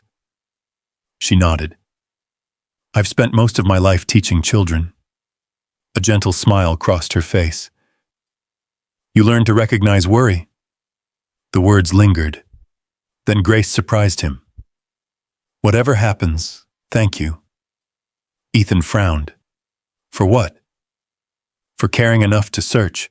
Her eyes drifted toward the mountains. "Most people wouldn't have." The statement struck him deeply. Because she was right. Most people wouldn't have. Most people would have taken the treasure and disappeared. Most people would have convinced themselves it belonged to them. Most people would never have searched for Grace Holloway. The realization brought both comfort and pain. Because doing the right thing had never felt so expensive. The night before the hearing, Ethan barely slept. Memories drifted through his mind. The storage unit, the hidden chamber, the journals, the threats, the investigation. Atlas finding clue after clue. Every step had led here, toward a decision that would define the rest of his life. Just before dawn, he stepped outside the cabin. Mist floated above the valley. The mountains stood silent beneath pale morning light. Atlas joined him. The dog sat beside him. The familiar presence steadied his nerves. Ethan rested a hand on the shepherd's neck. "Big day tomorrow." Atlas looked up. Steady, confident, fearless. The same way he had looked before every mission. The courthouse stood packed the following morning. Word had spread throughout the county. People filled the hallways. Reporters gathered near the entrance. Ranchers, business owners, retirees, curious locals. Everyone wanted to know what would happen. Everyone had heard pieces of the story. The hidden fortune, the missing heir, the mysterious Holloway trust. Inside the courtroom, sunlight streamed through tall windows. Dust floated through golden beams. The atmosphere felt heavy. Anticipation hung in the air. Grace arrived quietly. Rachel escorted her to a seat near the front. Sheriff Caleb Rhodes stood nearby. His presence provided reassurance. Wade Mercer entered moments later. Expensive suit, confident smile, perfect posture. To anyone unfamiliar with the situation, he appeared calm, respectable, trustworthy.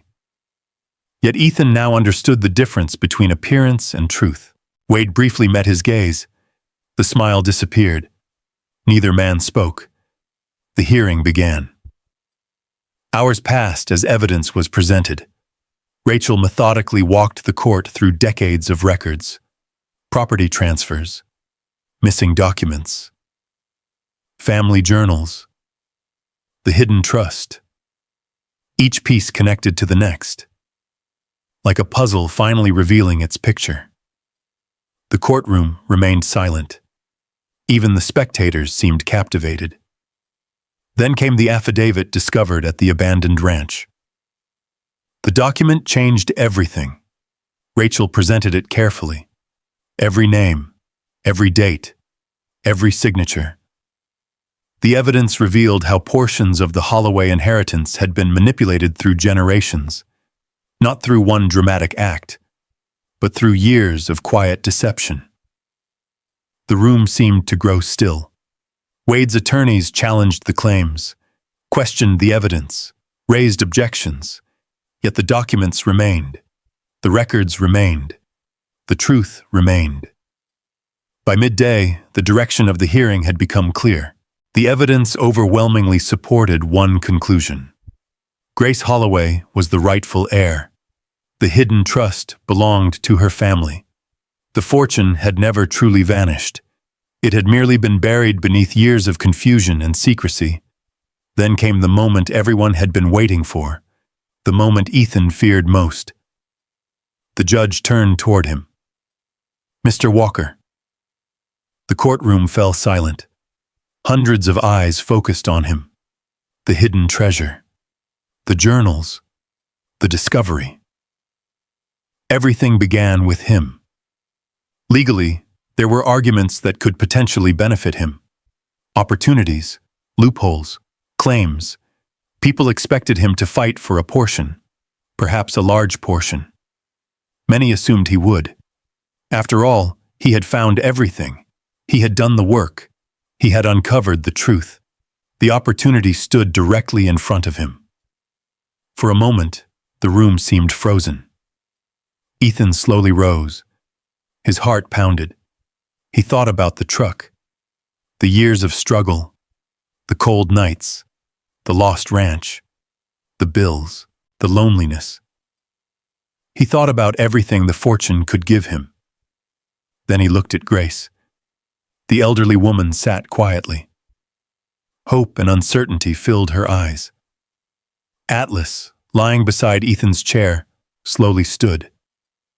The German shepherd looked toward Grace, then back toward Ethan. The gesture lasted only seconds, yet it felt like an entire conversation. Ethan understood. The answer had never changed. He cleared his throat, then spoke. "The evidence belongs to Grace Holloway." The courtroom remained silent. "I found the records." His voice remained steady. "I found the treasure." A pause followed. "But none of it belongs to me." Several people exchanged surprised glances. Others lowered their heads. Ethan continued. "The rightful heir is Grace Holloway." The silence deepened. "I want the court to recognize her claim." No one moved. For several seconds, the entire room seemed unable to breathe. Then Grace covered her mouth with trembling hands. Tears filled her eyes. Rachel looked down. Even Sheriff Rhodes appeared emotional. Across the room, Wade Mercer sat motionless. The confidence was gone. The smile was gone. For the first time, he looked defeated. Not because he had lost money, because the truth had won. Hours later, the hearing concluded. The court officially recognized Grace's claim. Further proceedings would follow. Additional paperwork remained. But the outcome was clear. The Holloway inheritance belonged to Grace Holloway, not Wade Mercer, not anyone else. As people slowly left the courtroom, Ethan remained seated. Exhaustion washed over him. Not physical exhaustion, something deeper. The exhaustion that follows difficult choices. Atlas rested his head against Ethan's leg. The familiar gesture brought comfort. For years, Ethan had searched for purpose. For years, he had struggled to live with the ghosts of his past. Today, he had chosen honor. Yet honor carried a price. The fortune that could have saved him was gone. And as he watched Grace embrace Rachel through tears of gratitude, Ethan couldn't ignore one painful truth. He had just given away the very thing that could have changed his life forever. And yet somehow, deep inside, he felt lighter than he had in years. The days following the hearing passed quietly, almost strangely quietly. After months of mystery, danger, and emotional conflict, the silence felt unfamiliar. The headlines faded. The reporters disappeared. The courthouse emptied. Life moved on. Spring settled over the Bitterroot Valley. Snow retreated from the hillsides. Wildflowers began appearing beside country roads. Rivers swelled with mountain runoff. The world seemed determined to start over. Ethan Walker was trying to do the same. The cabin lease expired 2 weeks after the hearing. Without the fortune, there was no money to extend it. No permanent home waiting, no ranch, no land, no miracle. The practical reality remained exactly where it had begun. He was still homeless. One cold morning, he loaded the last of his belongings into the old pickup truck, the same truck that had carried him through the worst years of his life, the same truck that had been his home before the storage unit changed everything. Atlas jumped into the passenger seat. The German Shepherd watched quietly as Ethan closed the tailgate. Neither seemed eager to leave. The cabin had become something close to home. But home was never truly the building. Home was whoever stayed beside you. And Atlas had never left. The drive away felt bittersweet. The mountains stood brilliant beneath a clear blue sky. Sunlight spilled across open meadows. Fresh green grass covered the valleys. Everything looked alive. Yet Ethan felt oddly empty. Not sad, not angry, simply quiet. The battle was over. For the first time in months, he had nowhere he needed to be.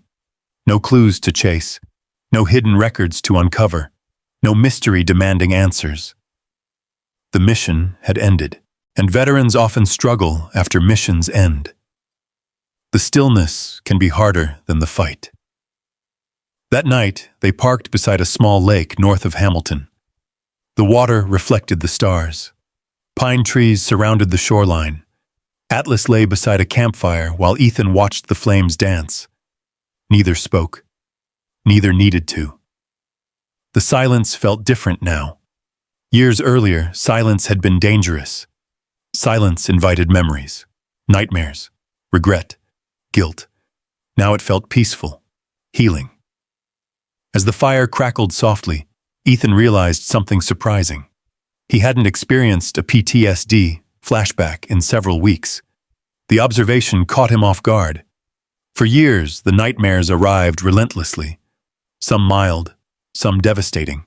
Always present, always waiting.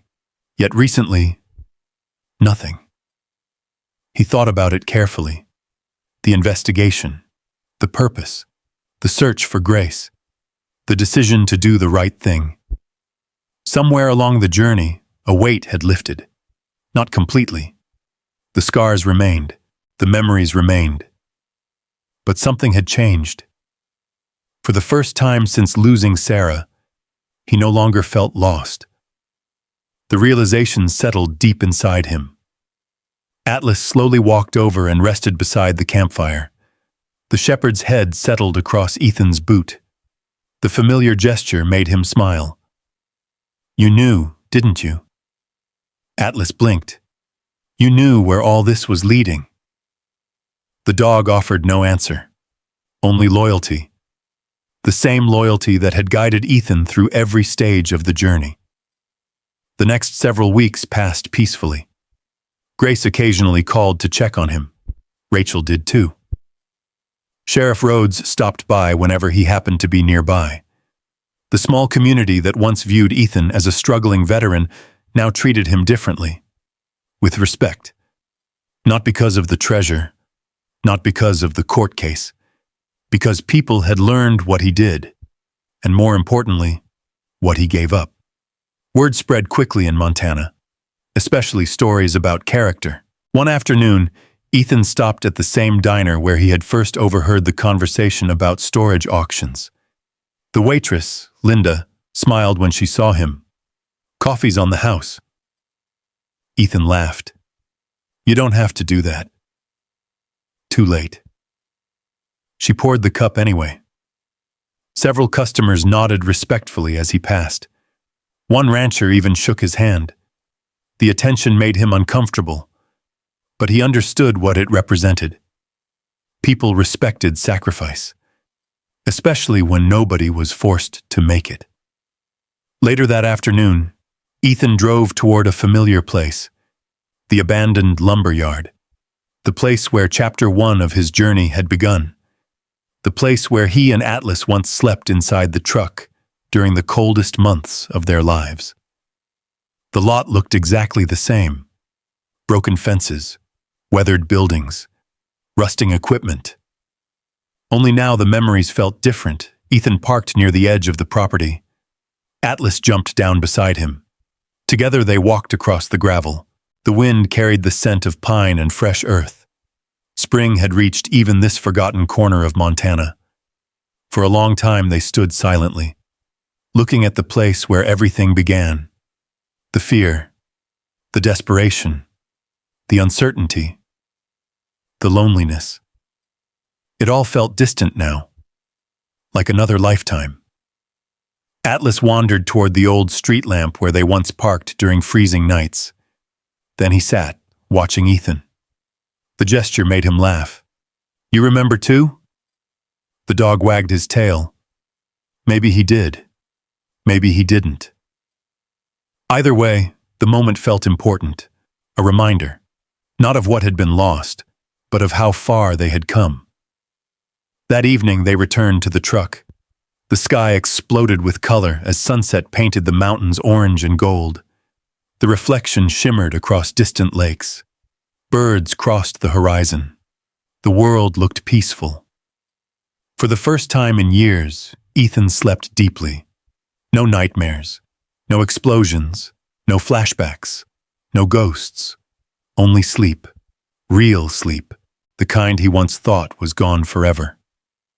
When morning arrived, Atlas woke him with a gentle nudge, the same way he always had. Ethan opened his eyes and immediately realized something. He felt rested. Actually rested. The sensation seemed almost foreign. He sat up slowly. Sunlight streamed through the windshield. The mountains glowed beneath the early morning sky. Atlas watched him expectantly, waiting for whatever came next. The truth was, Ethan didn't know what came next. The fortune was gone. The case was over. The mission had ended. He had no grand plans, no clear destination, just an old truck, a loyal dog, and a peace he hadn't felt in years. Surprisingly, that was enough, for now. As they drove through the valley later that day, Ethan found himself smiling more often. The burden was gone. The guilt was gone. The constant moral conflict had finally ended. He had chosen honor. And while honor hadn't made him rich, it had given him something else. Something more valuable. The ability to look in the mirror without regret. The ability to sleep. The ability to breathe.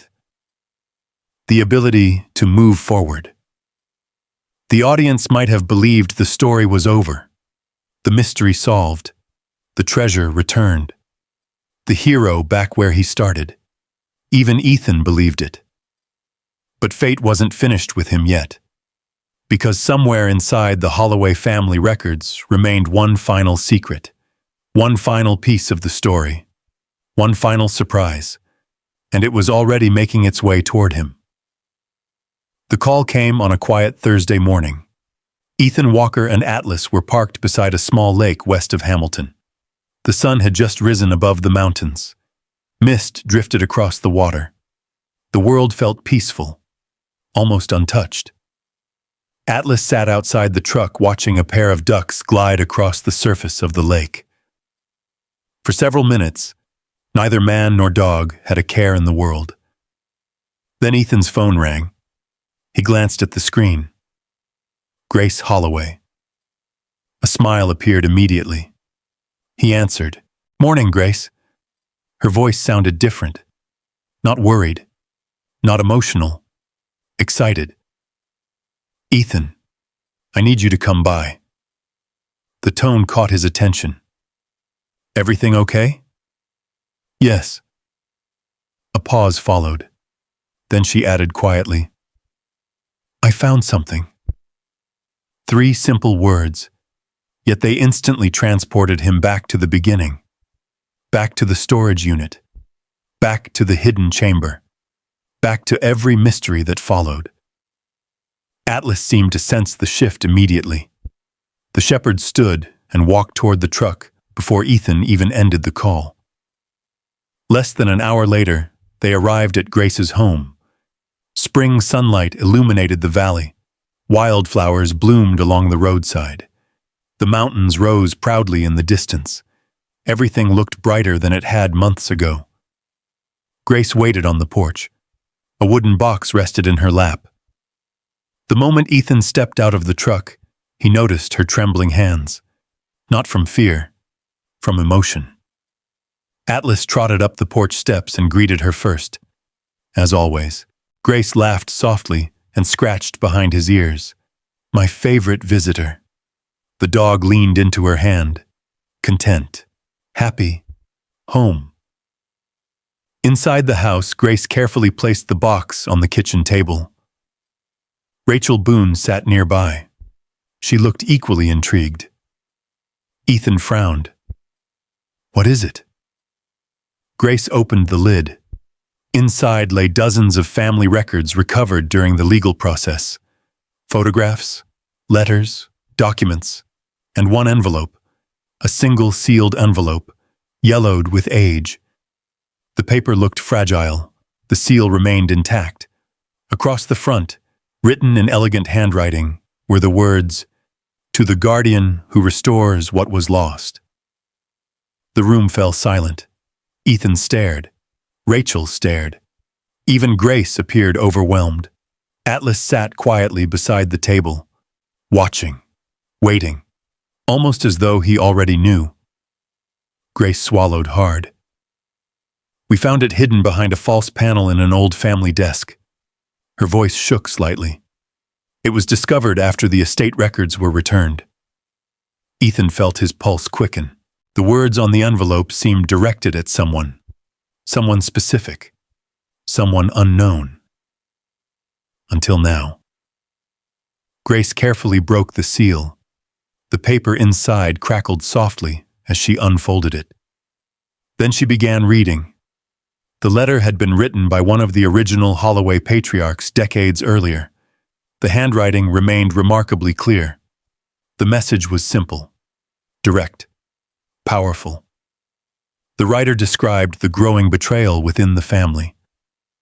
The fear that greed would eventually destroy everything. The decision to hide portions of the inheritance until an honest person restored the truth. Then came the sentence that changed everything. If one day a stranger uncovers these records and chooses honor over fortune, let this final gift belong to them. Silence filled the room. Ethan felt his chest tighten. Grace continued reading. The letter referenced a separate property, a mountain ranch, protected through an independent trust. Never connected to the disputed inheritance, never included in the legal battles, never revealed. Its purpose was singular, to reward the person who restored the family's legacy, the guardian, the stranger, the honest finder. The room remained completely still. Rachel slowly lowered her head. A smile formed. Grace looked directly at Ethan. Tears filled her eyes. I think this belongs to you. For several seconds he couldn't speak, couldn't move, couldn't think. The words felt unreal. After everything, after every sacrifice, after every choice, after walking away from a fortune. This? Atlas suddenly stood. The German shepherd walked to Ethan's side, then rested his head against Ethan's arm. The familiar gesture finally broke the spell. Emotion surged through him. Powerful, unexpected, overwhelming.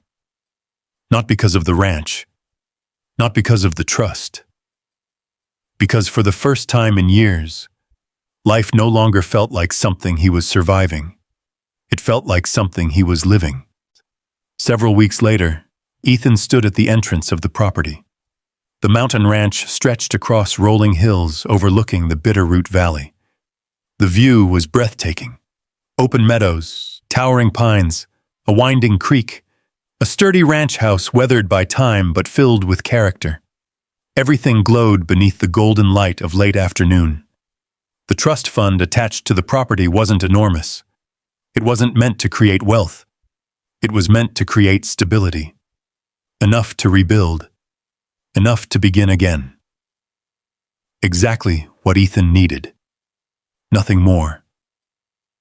Nothing less. Atlas exploded across the open fields the moment they arrived. The German shepherd sprinted through tall grass, chased butterflies, explored every corner of the property. For the first time in years, he looked young again. Free. Completely free. Ethan laughed. A real laugh.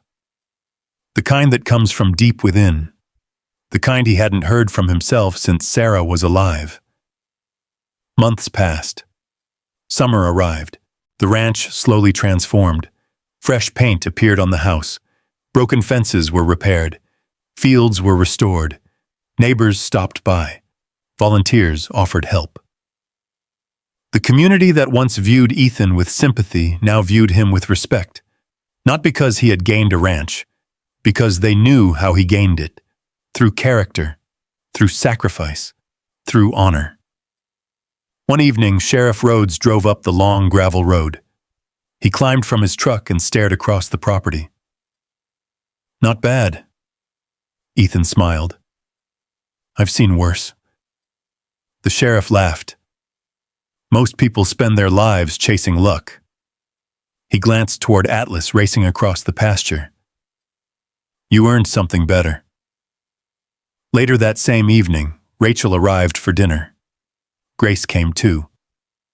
The four of them sat on the porch watching the sunset. Mountains glowed orange and gold. The valley stretched endlessly below. Laughter drifted through the summer air. For the first time in many years, Ethan felt surrounded by family again. Not the family he lost. A new one. Built through honesty, friendship, shared purpose. As darkness settled across the ranch, Atlas finally returned from his patrol of the property. The shepherd climbed the porch steps, then sat beside Ethan's chair. Exactly where he always belonged. Ethan rested a hand on the dog's head. Atlas looked up. The same loyal eyes, the same faithful companion, the same partner who refused to give up on him when the world did. The memory of the storage unit suddenly returned. The rusted door, the hidden chamber, the treasure, the danger, the impossible choices. All of it began because one German shepherd refused to ignore a corner of an abandoned storage unit. Ethan smiled softly. The greatest fortune was never the gold, never the trust, never the ranch. It was the loyalty beside him, the friendship that survived war, loss, homelessness, fear, and time. As the final light of sunset faded beyond the Bitterroot Mountains, a former Navy SEAL and his faithful German shepherd stood together on a ridge overlooking the valley below. At last, they were home. And in that peaceful moment, Ethan understood a truth far greater than any treasure. Honor may cost everything in the moment, but in the end, it often returns more than greed ever could. The mountains stood silent beneath the stars. The ranch lights glowed warmly in the distance. Atlas remained beside him. And for the first time in a very long time, Ethan Walker looked toward the future without fear. Together, exactly as they always had. If you believe doing the right thing matters more than taking the easy way out, comment 1 below. If you think most people would have kept the fortune, comment 0. In the end, character is what stays with you long after the money is gone. And if you enjoy stories about honor, justice, and second chances in the American heartland, be sure to subscribe and join us for the next journey.